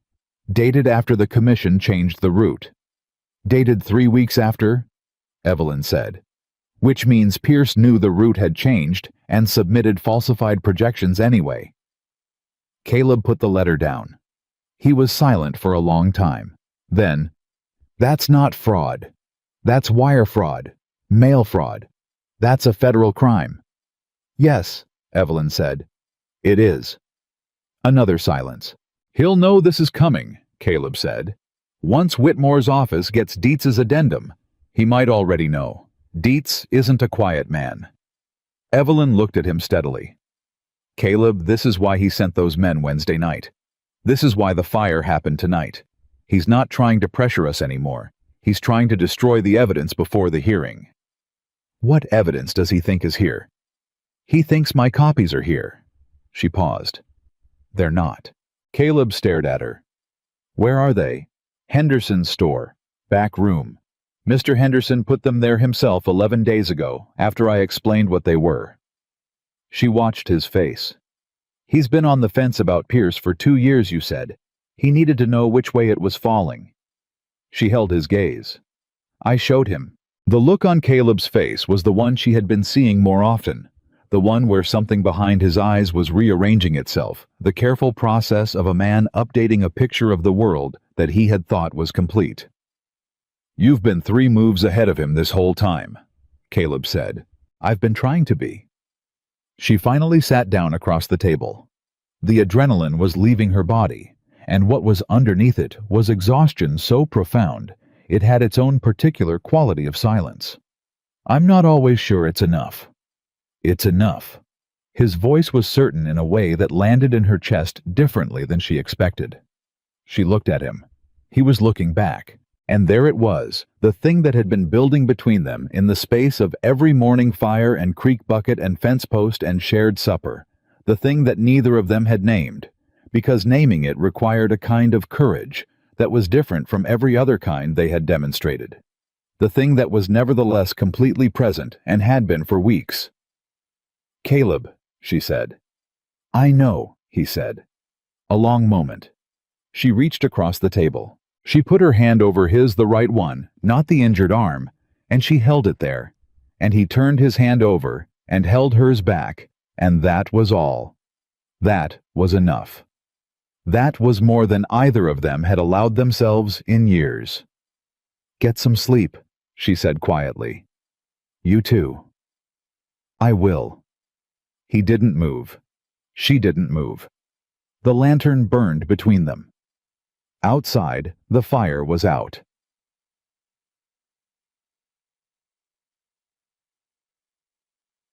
In the morning, Caleb's arm was stiff and deeply bruised, but functional, and the south pasture fence was down in 4 places, and the damage to the grass was bad, but not catastrophic. The hayfield had held, the cattle were fine, the horses were fine, the barn was standing. They stood at the edge of the burned ground and looked at what Pierce had taken. 3 acres, Caleb said. "We can reseed in fall," Evelyn said. "It'll be 2 years before it's productive. Then we plan for 2 years. He looked at her. "You keep saying we," he said. She looked back. "Does that bother you?" A pause. "No," he said. "It doesn't." They walked back to start on the fence. An hour into the work, Caleb said without looking up from the post he was setting, "There was a time when I would have told Pierce to take the land." Evelyn stopped. "When?" "After Clara."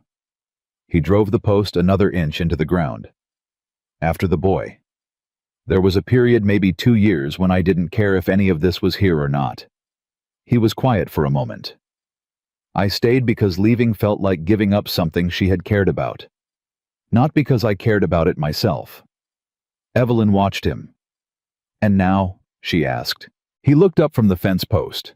His eyes found hers with the directness that she had come to understand was the only way he knew how to be completely or not at all. "Now I care about it myself," he said. He went back to the fence post. Evelyn picked up the next rail.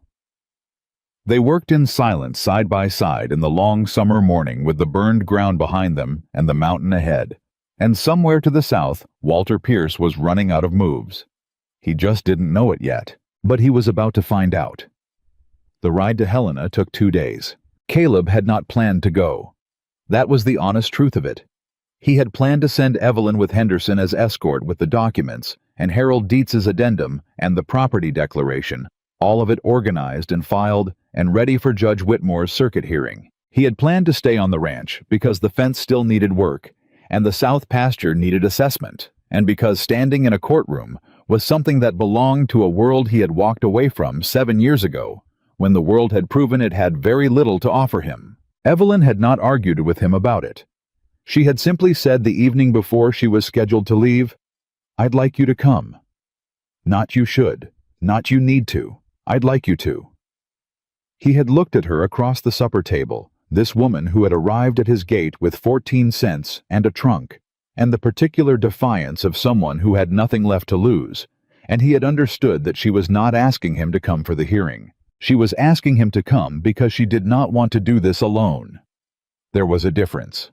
He had saddled his horse before sunrise. They rode into Coldwater Ridge together, and found Henderson waiting with his wagon and his wife Martha, who had apparently decided the hearing was worth closing the store for, and had packed enough food for 4 people and 2 days, which turned out to be exactly right. Harold Dietz met them at the Junction Road north of town, a small, precise man with a surveyor's habit of measuring everything he looked at, who shook Evelyn's hand with the particular warmth of someone who remembered a debt clearly. "Miss Carter," he said, "your student would be proud of what you've built here." "Tell me that when it's over," Evelyn said. Dietz smiled. "Fair enough." They rode north. Caleb stayed close to Evelyn on the road, not deliberately, or not in a way he examined too carefully. But the distance between their horses was consistently smaller than the road required, and he was aware of that, and he thought she was too. On the first night camped off the road with Henderson's fire and Martha's biscuits and the enormous Montana sky pressing down on all of them, Dietz told them something new. He told them about a second surveyor. "There was a man named Garrett," Dietz said, turning his coffee cup in his hands. "Junior surveyor on Pierce's crew. He was there when the route change was confirmed. He signed the original report that Pierce then altered." A pause. "Garrett left Pierce's employment 3 months ago." Quietly. Evelyn looked up. "Where is he now?" "Billings," Dietz said. "I found him 2 weeks ago. He's willing to testify." The silence around the fire had a particular quality. Caleb said, "You found him 2 weeks ago, and you're telling us now. I wanted to confirm he'd appear before I said anything." Dietz looked at him steadily. "A witness who won't show is worse than no witness. Garrett will show." Evelyn set her coffee cup down. "2 witnesses to the falsified report," she said very quietly. "Dietz and Garrett, with the original document, against Pierce's submitted projections to the bank board." She looked at Dietz. "He's finished." "He's not finished until Whitmore says he is," Dietz said. "But yes, he's in very serious trouble." Caleb stared into the fire. He thought about Clara. He thought about what it meant that a man had looked at the land where his wife was buried and calculated its value in railroad dollars and decided that value was worth more than the truth. He didn't say any of that. He put his coffee cup down and said, "Get some sleep. Long day tomorrow." Evelyn glanced at him. She saw something in his face. He could tell she had become very good at reading what he was choosing not to say. She didn't push. She said good night and went to her bedroll. He sat by the fire a while longer alone and let himself feel what he had been managing too carefully for too long. The morning couldn't come fast enough. Helena was larger than Coldwater Ridge, the way a river is larger than a creek. The same essential nature, different scale, different noise. Caleb had been there twice before, both times for ranch business, neither time with anyone beside him. He registered the city's difference from his mountain in his body, the way he always did, a slight tightening, a shift in how he held himself, the habitual adjustment of a man who preferred landscapes that didn't require this much negotiation. Evelyn beside him was the opposite. She sat straighter on the gray as they entered the city. Something in her activated not anxiety, the reverse of anxiety. She had grown up in cities, had built her work in them, had fought her battles in them. The courthouses and clerks' offices and the particular language of civic authority were things she knew how to speak. Caleb watched her and understood for the first time fully what she had given up when she lost her school. Not just the building or the money, the world she was built for. He thought about that for a long time as they rode to the courthouse. Judge Whitmore's circuit court occupied a building that took itself seriously, thick stone walls, high windows, the particular weight of a place where things were decided. Henderson tied the wagon. Dietz went in first to confirm the hearing schedule. Martha squeezed Evelyn's hand and said nothing, which was exactly right. Evelyn looked at the building. Then she looked at Caleb. "Ready," she said. "I'm not the one who needs to be ready," he said. "Yes, you are," she said. "You're Thornton Ranch. You're the owner of record. Everything we built goes through you today." She held his gaze. "I need you in that room, Caleb, not as a witness, as the reason any of this matters." He looked at her for a moment. He tipped his hat. "Then let's go," he said. They went in. Walter Pierce was already in the room. Caleb had expected that. What he hadn't expected was Pierce himself, the man he had been fighting for months, the man who had sent riders in the night and set a summer fire and built a fraud on the grave of Clara's land. He had expected someone large, someone loud, someone who wore his power on the outside where it could be seen. Pierce was none of those things. He was small. 60 maybe, with the particular dry neatness of a man who had made his life's work the management of other people's money. He sat at the respondent's table with his lawyer, a man from Billings, who looked like he charged by the word, and he did not look at Caleb when Caleb walked in. He looked at Evelyn. It was a specific look. The look of a man recalculating. A man who had made an assessment and was discovering in real time that the assessment was wrong. Evelyn looked back at him with the expression of a woman who had been looked at that way before and had stopped finding it interesting. She sat down. Caleb sat beside her. Judge Whitmore entered 17 minutes later, a tall man older with the measured, deliberate movement of someone who had learned that the speed of justice was less important than its accuracy. He took his seat, reviewed the documents in front of him, and said without preamble, "We are here on the matter of First Federal Bank of Montana versus Thornton Ranch concerning outstanding loan documentation and disputed property valuations. I've reviewed the filings." He looked up. "Mr. Pierce, your attorney will begin." Pierce's lawyer stood. He was smooth. That was the word for it. Everything about the presentation was smooth. Every edge, rounded, every sharp thing filed down. The outstanding loan was legitimate.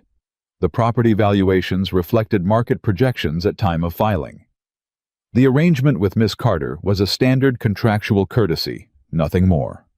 Thornton Ranch was in arrears. The bank had every legal right to Judge Whitmore, Evelyn said. Pierce's lawyer stopped. Whitmore looked at Evelyn. She was not supposed to speak. She was not the named party. She was not listed as legal representative. She knew this.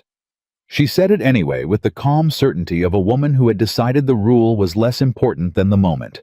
"I apologize for the interruption. I would ask that before the bank's case is completed, the court consider entering into evidence the documents filed by our office last month, specifically Exhibit 3, which is the original route assessment signed by Mr. Pierce's surveying crew." Whitmore looked at her for a long moment. Pierce's lawyer said, "Your Honor, this woman has no standing." "I'll decide standing," Whitmore said without heat. He looked at Evelyn. "You are Evelyn Carter." "Your Honor, I've been residing at Thornton Ranch for the past 2 months. I prepared the filings in this matter." A pause. Whitmore looked at the documents in front of him. "You prepared these?" "Yes, Your Honor." He looked at her over his reading glasses with the expression of a man updating his picture of the room. "Mr. Thornton," Caleb said, "everything she filed has my full authorization, Judge. Every document, every letter. I'd ask the court to hear her out." Whitmore nodded once. "Proceed, Miss Carter." Pierce's lawyer sat down with the look of a man who had just been handed a problem he hadn't budgeted for. Pierce himself for the first time looked at Caleb. Caleb looked back. He didn't move. He didn't speak. He simply held the eye contact with the steady, complete attention of a man who had nothing to hide and no interest in pretending otherwise. And after a moment, Pierce looked away. Evelyn began. She was extraordinary. Caleb had known she was capable. He had watched her for 2 months, had watched her fix fences and manage cattle and write letters at midnight and face down 5 men at a gate with nothing but the truth and the willingness to say it. He knew what she was made of. But watching her in that room was a different thing. She was precise. She was organized. She moved through the documentation with the systematic patience of someone who had been teaching people how to understand complex things for years and knew exactly how to sequence information so it landed where it needed to land. The original route assessment signed by Dietz and countersigned by the surveyor Garrett. The date of the commission's route change. The date of Pierce's subsequent submission to the bank board, using land values derived from the original route. The gap between those 2 dates, 19 days during which Pierce had known the route had changed and had submitted projections anyway. Dietz testified. Then Garrett, who had traveled from Billings on his own expense, with the particular resolve of a man who had been carrying something for 3 months and was ready to put it down, testified to the specific moment Pierce had instructed him to omit the route change from the final report. Pierce's lawyer objected 4 times. Whitmore overruled him 4 times. Caleb sat in that room and watched Walter Pierce get smaller. Not physically the man didn't change, but something about how he occupied the space contracted degree by degree as Evelyn and Dietz and Garrett laid out what he had done in language so clear and documented that there was nowhere to go, no edge to grab, no version of the truth that could be smoothed over. At one point, Pierce leaned to his lawyer and said something in a low voice. His lawyer shook his head. Pierce said it again. His lawyer put a hand on Pierce's arm gently, in the way you stop someone from doing something that will make things worse. Pierce sat back. Caleb noted that. Then Whitmore said, "Mr. Pierce, I'd like to hear from you directly." Pierce stood. He was more composed than Caleb expected. The man had decades of practice that was clear, decades of sitting in rooms where things didn't go his way, and finding the angle, finding the language, finding the pivot that bought him another day. "Your Honor," Pierce said, "I regret any confusion in the documentation. Markets shift. Projections are estimates. I acted in good faith on the information available to me at the time of filing." "The information available to you," Whitmore said, "included a signed route change confirmation dated 19 days before your submission. Are you saying you were unaware of that document?" A pause. "My office manages a great many documents," Pierce said. "That is not an answer to my question, Mr. Pierce." Another pause, shorter. "I may not have reviewed every document personally before the submission," Pierce said. Whitmore looked at him for a long moment. "I see," Whitmore said. Those 2 words did more damage than anything else that had been said in the room. The recess lasted 40 minutes. Caleb and Evelyn stood in the corridor outside the courtroom with Henderson and Martha and Dietz, and nobody said very much because there was nothing useful to say. Evelyn had her arms folded across her chest, and she was looking at the floor, with the focused inward expression of someone going back through every choice they'd made and checking for gaps. "You were right," Caleb said. She looked up. "About what?" "Everything." He said it simply because it was simple. "You said to give him nothing left to take. You did that." "Whitmore hasn't ruled yet," she said. "No." He paused. "But Pierce just told a federal judge he doesn't personally review his own documents. That's not a man who's going to walk away from this with a foreclosure order." Evelyn looked at him. "You sounded like a lawyer just now." "I've had a good teacher," he said. Something moved across her face, quick warm, the expression of a woman who was not accustomed to being seen clearly and was still learning what to do when it happened. She looked back at the floor. "There's something I need to tell you," she said. He waited. Before the hearing, before all of this, Pierce's lawyer contacted Henderson. She didn't look up. 3 days ago, he offered Henderson a significant amount to withdraw the documents from the back room, to say he'd stored them without knowing what they were and couldn't vouch for their authenticity. Caleb went very still. "Henderson told me the same day," Evelyn said. "He turned it down immediately. But I should have told you." She looked up.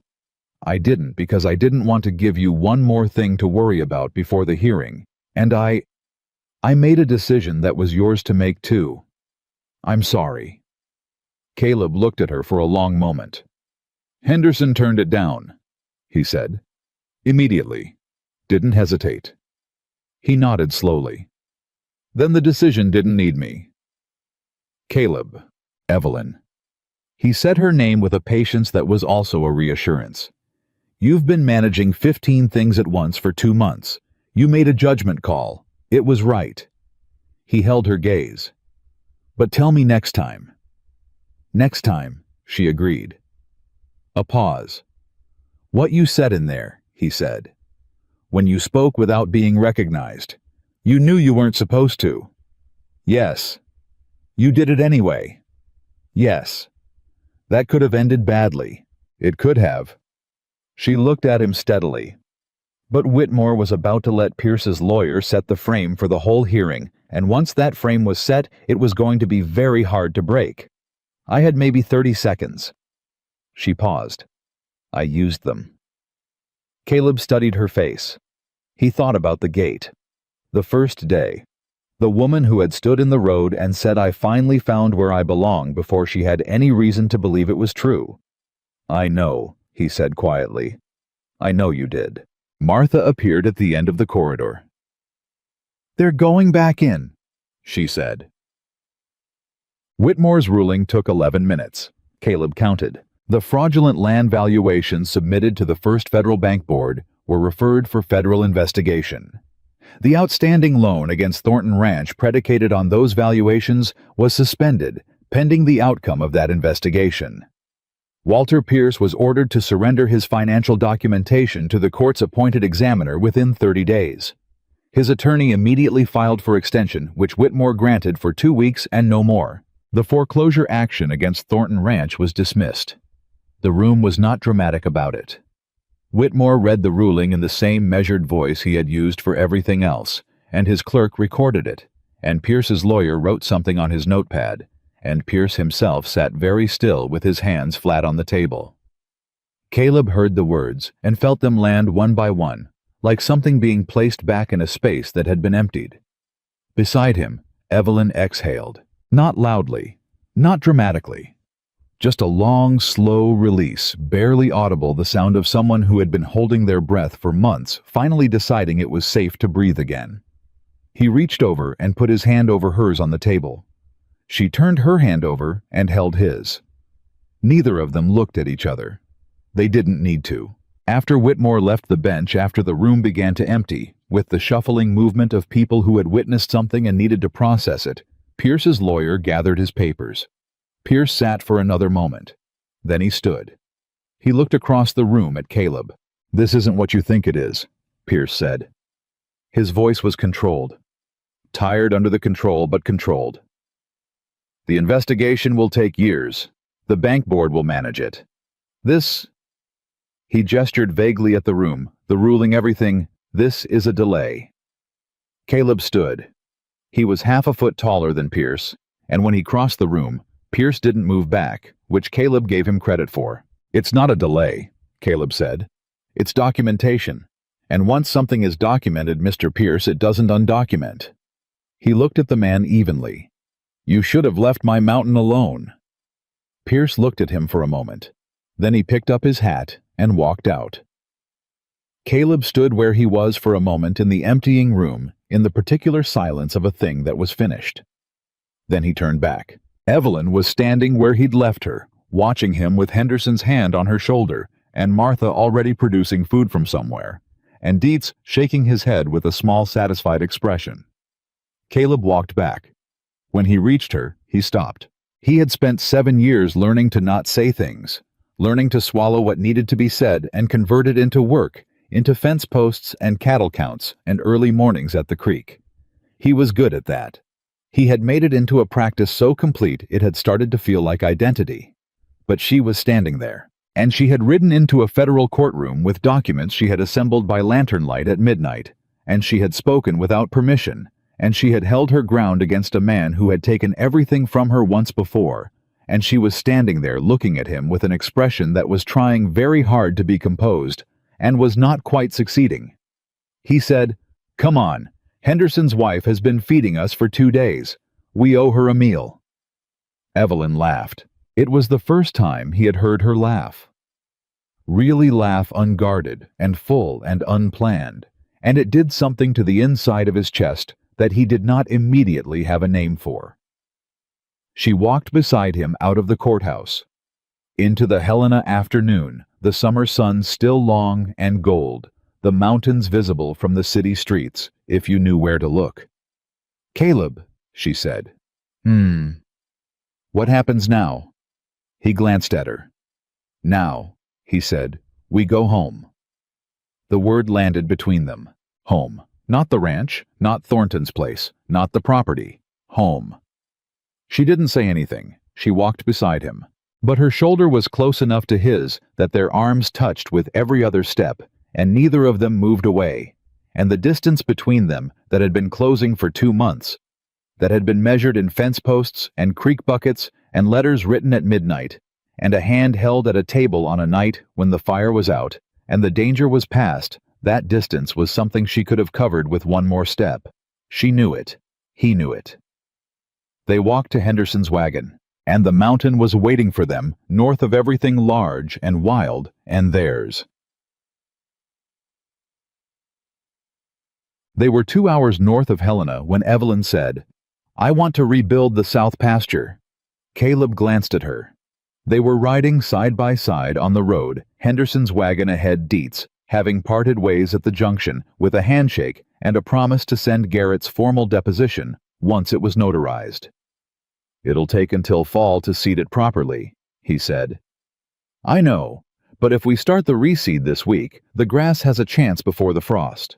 "You've been thinking about this since the fire," he said. "It wasn't a question. I've been thinking about it since I saw how much hay that pasture can produce when it's healthy." She looked straight ahead. "You said it yourself 2 years before it's productive. That's 2 years of buying feed you shouldn't need to buy. If we address the soil now, Evelyn." He said her name with the patience that was also warmth, the tone she had come to know as distinctly his.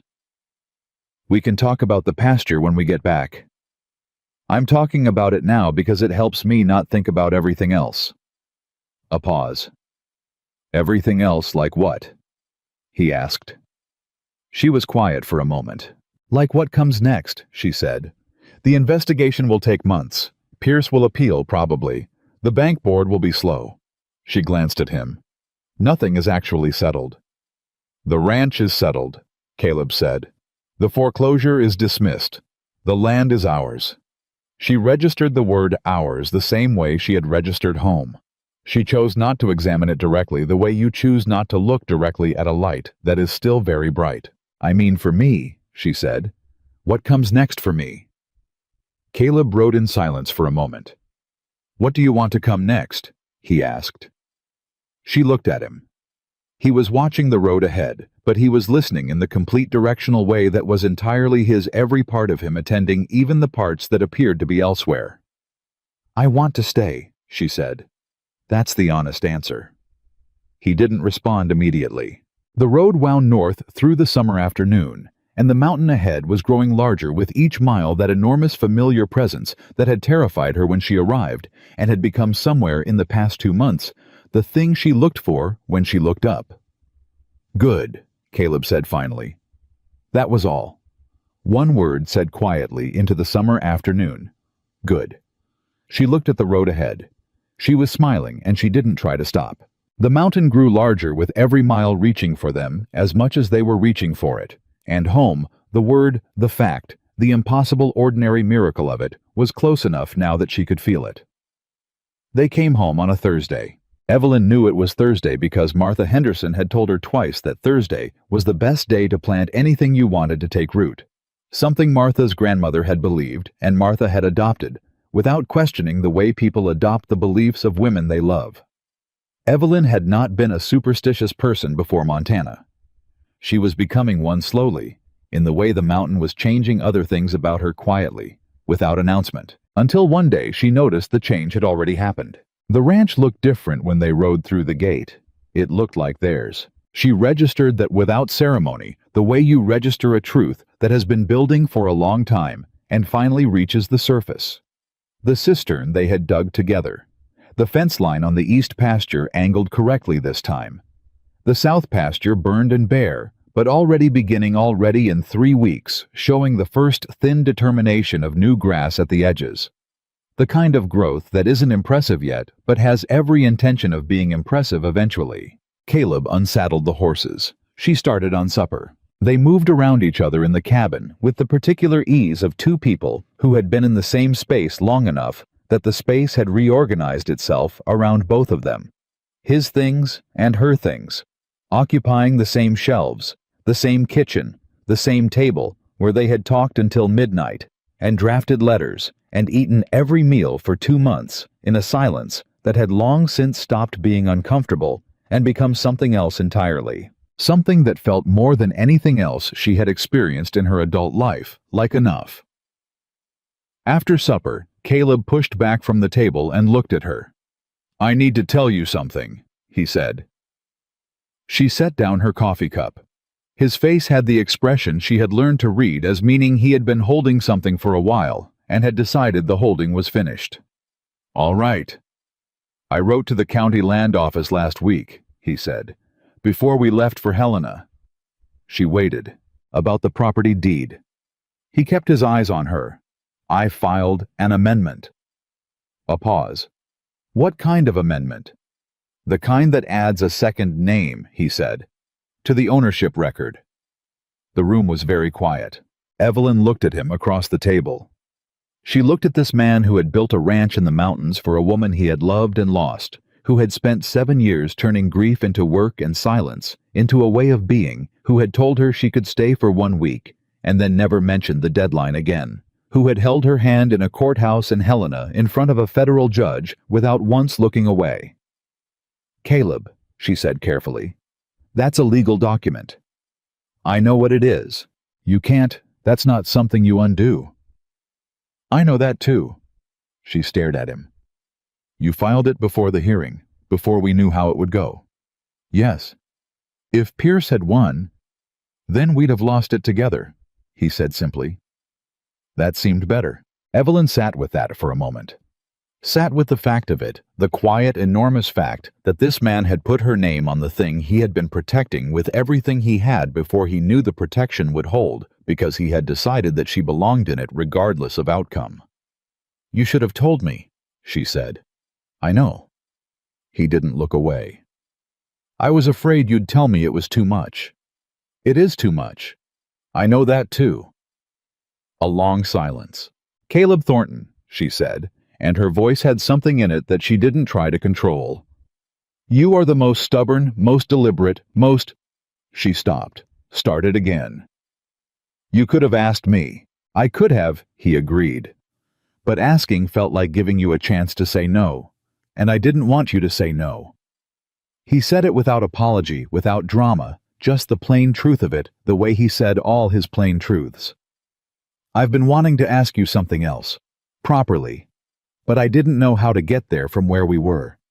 She looked at him. "So I got there a different way," he said. The summer evening light was doing what Montana summer evenings do, lasting far longer than it had any right to, pressing gold through every window, making everything look like the moment just before something important. "What is it," Evelyn said slowly, "that you actually want to ask me?" Caleb stood up from the table. He was taller than the room always seemed to expect.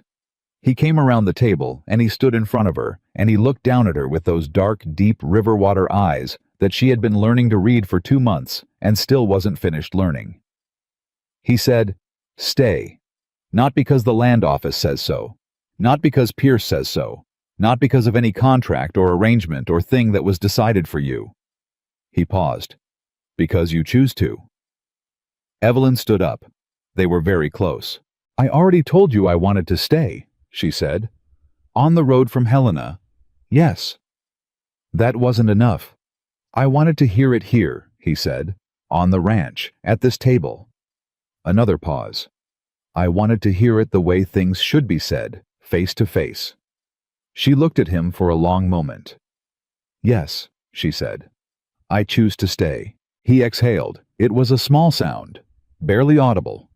But she heard it, and she understood that what it contained was everything he had been carrying since the day she had walked through his gate, the waiting, the guarding, the slow and terrifying process of a man who had been alone for 7 years, allowing himself to need someone again. He reached up and put his hand against her face. She put her hand over his, and that was how it started. Not with grand language, not with dramatic declarations, but with 2 people standing in a kitchen in the long Montana evening, choosing each other with the same deliberate, quiet certainty with which they had chosen everything else that mattered. The federal investigation into Walter Pierce moved with the particular speed of federal investigations, which was to say slowly, but in one direction. It took 4 months. Evelyn knew this because she tracked it not obsessively but carefully, the way you watch a thing you no longer fear, but still need to understand. Dietz wrote twice a month. Garrett's deposition had been entered into the federal record and proved to be more damaging than even Evelyn had anticipated. Pierce had not only falsified the route projections for Thornton Ranch, he had done it for 2 other properties in the county, and once that thread was pulled, the full fabric of what he had been doing for 3 years came apart methodically. The bank board removed him in October. His replacement was a man named Aldis, who rode up to the ranch one Tuesday morning in a buggy with clean wheels, which told Evelyn everything a man who didn't travel rough roads wasn't a man who spent time understanding what the rough roads led to. But Aldis turned out to be someone who understood one thing very clearly. The last bank officer who had tangled with Thornton Ranch was currently facing federal charges. He extended Caleb's loan at a reduced rate and offered a formal written apology for the conduct of his predecessor, which Evelyn accepted on behalf of the ranch and filed carefully with everything else. She filed everything. She had learned from Pierce that paper was power, and that people who kept their documentation lost less than people who trusted memory and handshakes. Caleb watched her build the filing system in the corner of the main room that had previously held a broken chair he'd been meaning to fix for 3 years, and he said, "You're planning to stay a while." "I told you I was staying," she said without looking up from the papers. "You moved out a chair to do it. The chair was broken. I was going to fix it." "You've been saying that for 3 years," she said, and looked up at him with the expression that was both entirely serious and not serious at all. "I needed the space." He looked at the corner. At the neat stacked papers, the labeled boxes she had built from spare wood, the small desk surface she had fashioned from a board, and 2 sawhorses. At the evidence of a person making a permanent home in a space that had previously been a monument to deferred maintenance. "All right," he said. He went back to work. She watched him go, and something in her chest did the thing it did regularly. Now the warm, quiet, almost ache of a happiness so solid, she kept checking to make sure it was real. It was real. Every morning she checked, and every morning it was still there. The first snowfall came early that year. Evelyn woke to it the particular silence of a morning that had been transformed overnight, the quality of light coming through the window that was different from every other light. She had never experienced a Montana winter. She had been vaguely afraid of it, in the way you are afraid of things people warn you about before you've seen them yourself. She got up. She built the fire. She put the coffee on. She went to the window. The mountain was white. Everything was white. The south pasture, which she had been watching for 3 months with the particular attention of someone who had a personal investment in grass, was covered. But underneath it, she knew was the new growth. They had seeded in September, sheltered now by the snow, the way seeds are always sheltered by the things that look like they're burying them. Caleb came out of his room. He looked at the window. He looked at her. "First snow," he said. "I noticed," she said. He came to stand beside her. They looked at the mountain together. After a while, Caleb said, "There's something I want to show you." She looked at him. "Not in winter," he added. "In spring. There's a place on the upper ridge above the tree line. You can see 4 mountain ranges from it on a clear day." He paused. "Clara never made it up there. She was going to, but the winter came early, and then she—" He stopped. "I haven't been up there since." Evelyn was quiet. "But I want to go," he said. "With you. In spring." She looked at him, at the face she had learned the way you learn a landscape in all its weather, all its seasons. At the man who had handed her a coffee cup on the first morning without being asked and had never once looked back. "In spring," she said. "In spring," he agreed. He went to get his coat. She turned back to the window, and here was where the story could have rested, on that moment, on the coffee and the snow and the promise of spring and the upper ridge with its 4-mountain view. It could have rested there and been enough. But there was one more thing. The letter arrived in December. It came from St. Louis, forwarded through the Coldwater Ridge post office, addressed in handwriting she recognized immediately. Her former colleague, a woman named Ruth Alderman, who had taught mathematics at the school and who had been one of the only people who had tried to help Evelyn when Pierce was dismantling everything. She read it at the table. Caleb came in from the barn to find her sitting with the letter in both hands, very still. "What is it?" he asked. She looked up. "The school." He sat down. "The board," she said.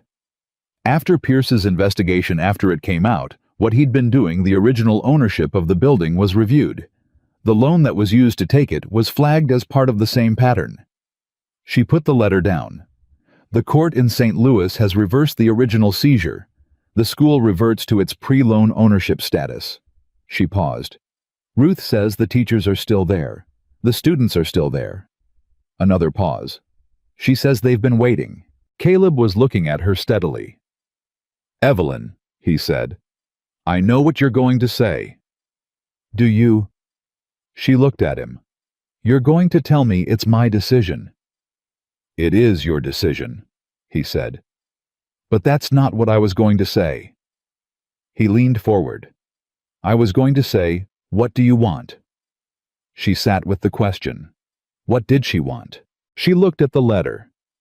She thought about the school, the building she had stood in on summer mornings before the children arrived, the specific smell of chalk and pine floors, and the particular energy of a room full of people who were there because they wanted to understand things.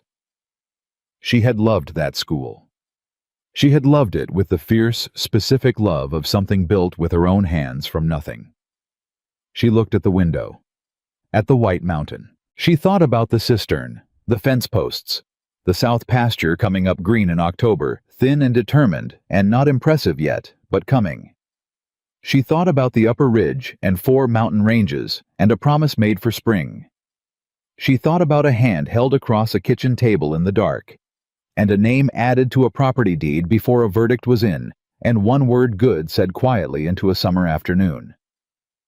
She thought about what it meant to build something. She had built 2 things now. She looked at Caleb. "I want to go back," she said. "Once. I want to see it. I want to make sure Ruth and the others are all right, and that what I built is going to hold." She held his gaze. "And then, I want to come home."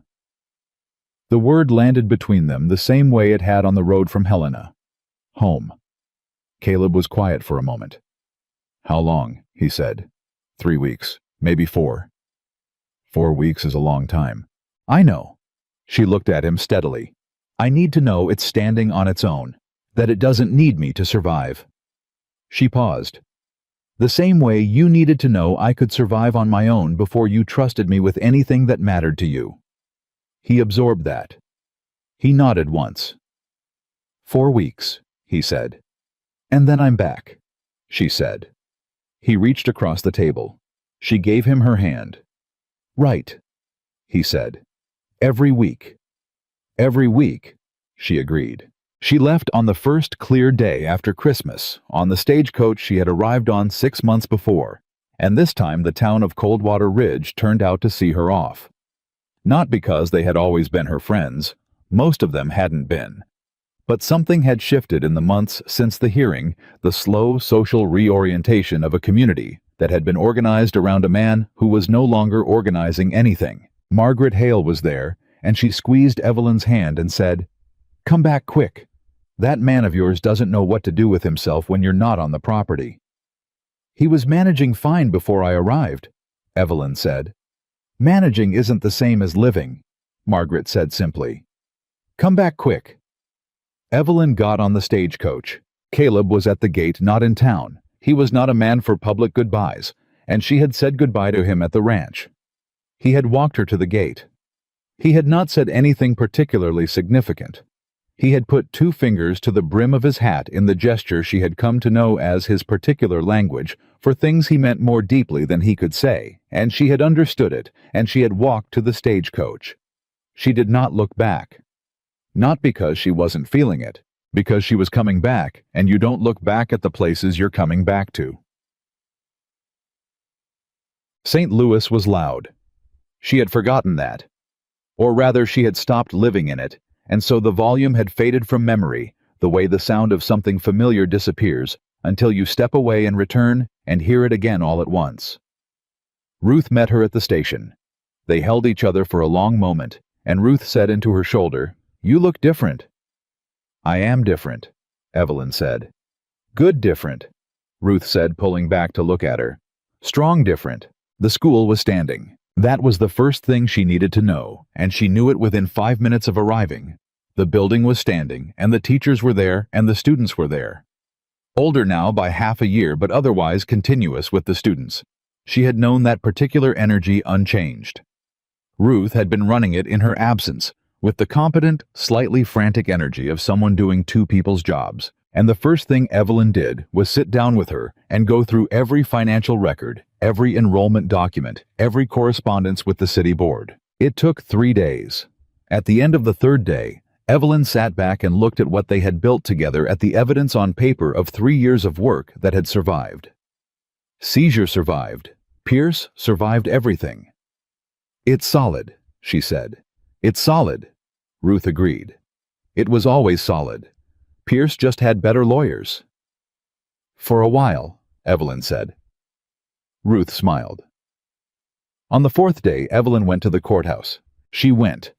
Not because she needed to. The reversal was already filed.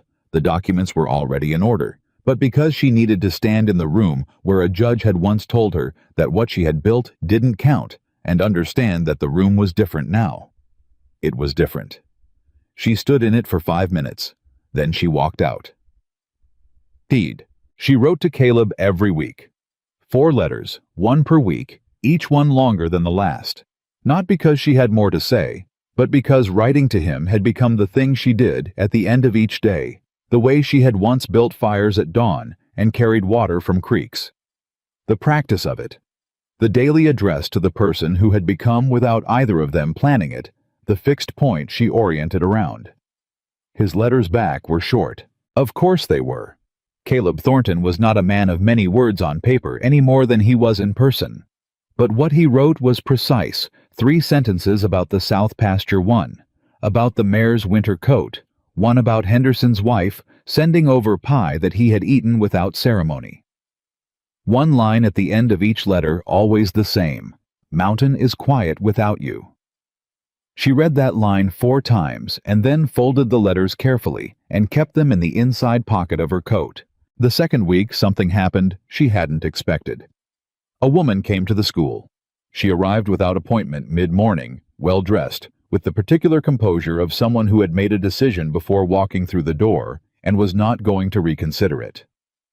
Ruth showed her to Evelyn's temporary office, where Evelyn was reviewing enrollment documents, and the woman sat down and put her hands in her lap and said, "I'm Catherine Pierce." Evelyn went very still. "Walter Pierce is my uncle," Catherine said. "I want you to know I'm not here to defend him."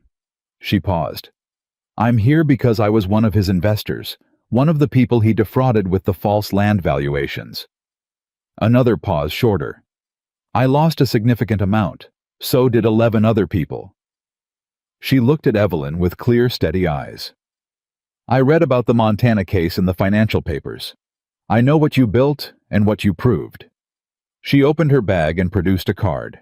"I am in the process of forming a coalition of the defrauded investors to pursue a civil action against my uncle's remaining assets." She set the card on the desk. "I would like your help." Evelyn looked at the card. She looked at Catherine Pierce. "What kind of help?" she said. "Documentation," Catherine said. "You are the most documented person in this entire affair. Your filings were the ones that opened the federal case. If you are willing to cooperate with the civil action—" "I need to be clear about something first," Evelyn said. Catherine waited. "My primary interest is Thornton Ranch. The ranch stays intact. Whatever the civil action recovers, Thornton Ranch is not part of the pool. That property has already been removed from any contested assets," Catherine said immediately. "The federal ruling was clear." "I want it in writing," Evelyn said. Catherine almost smiled. "You'll have it by tomorrow morning." Evelyn looked at her for a long moment. "I'll help," she said. The civil action documentation took 2 additional weeks. She wrote to Caleb and told him she would be delayed. She told him why. His response came back in 4 days, which was fast for the mail route. It said, "Do what you need to do. Ranch will be here. So will I. And then, mountain is quiet without you." She folded the letter. She finished the documentation. She packed her trunk. She was on the stagecoach north before the January was fully done, and this time the ride felt different in every way from the first, the same roads, the same distances, the same driver, on the last leg north through Coldwater Ridge, but none of it the same at all, because she was not arriving as someone's consequence. She was not a piece in anyone's plan. She was not running from something or toward a second chance, or any of the desperate, hopeful, terrified things she had been 6 months ago. She was going home. The stagecoach pulled into Coldwater Ridge in the early afternoon of a Thursday, Martha Henderson's good planting day. Evelyn thought and felt herself smile without meaning to. She didn't wait for her trunk. She left it with the driver with instructions to deliver it up the north road, and she walked. She walked the 7 miles. It was cold. January in Montana was serious about itself, and the road was hard-packed, and the mountain ahead was white to the tree line, and she was warm enough in her coat, with her hands in her pockets, and she walked with the specific purpose of someone who knows exactly where they're going. She was half a mile from the gate when she saw him. He was coming down the road on horseback, not hurrying, not running the horse, but moving with clear intention. And when she saw him, she understood that he had been watching the road from somewhere on the property and had come out when he saw her walking. He pulled up. She stopped. They looked at each other. His face was the face she had been writing letters to for 6 weeks, every line of it familiar, every stillness in it readable to her now, the way maps are readable when you've traveled the territory they describe. "You walked," he said. "Stagecoach left my trunk. It's cold." "I know." He got down from the horse. He walked toward her, and she walked toward him, and they met on the road 7 miles north of Coldwater Ridge in the January cold on the mountain that belonged to both of them. And he put his arms around her, and she put her face against his coat, and they stood there for a moment. That was not short. "I'm back," she said. "I know," he said. "I see you." She pulled back and looked at him. "I helped Pierce's investors start a civil action," she said. "I read your letter. It'll take another year to resolve. I figured. I might need to go back once more, for testimony." He nodded. "All right. And I want to write to Ruth regularly. She'll need guidance for the first full year." "Write whatever you need to write," he said. "And I still think the South Pasture needs Evelyn," he said. She stopped. He was looking at her with the expression she had been seeing more often since the evening at the table, the one that had nothing managed about it, the one that was just the thing itself. "You're home," he said. "The rest can wait until morning." She looked at him. She looked at the mountain. She thought about all the things she had built, the school in St. Louis, and the case in Helena, and the documents in Henderson's back room, and the new grass in the South Pasture, and the filing system in the corner where the broken chair used to be. She thought about everything that had been taken from her, and everything she had built back, and the way those two things were different from each other, in a way that mattered enormously. You could lose everything. You could be sent to a mountain by a man who expected you to fail with a trunk and 14 cents and a name on a contract that was designed to humiliate you. You could be told by courtrooms and townspeople and men on horseback and the long grinding weight of ordinary injustice that what you built didn't count and who you were didn't matter. And you could stand up the next morning anyway. You could carry the water and fix the fence and write the letters and speak without permission, in a room where you weren't expected to speak, and you could hold your ground, not because you were certain you would win, but because the ground was worth holding. And sometimes, not always.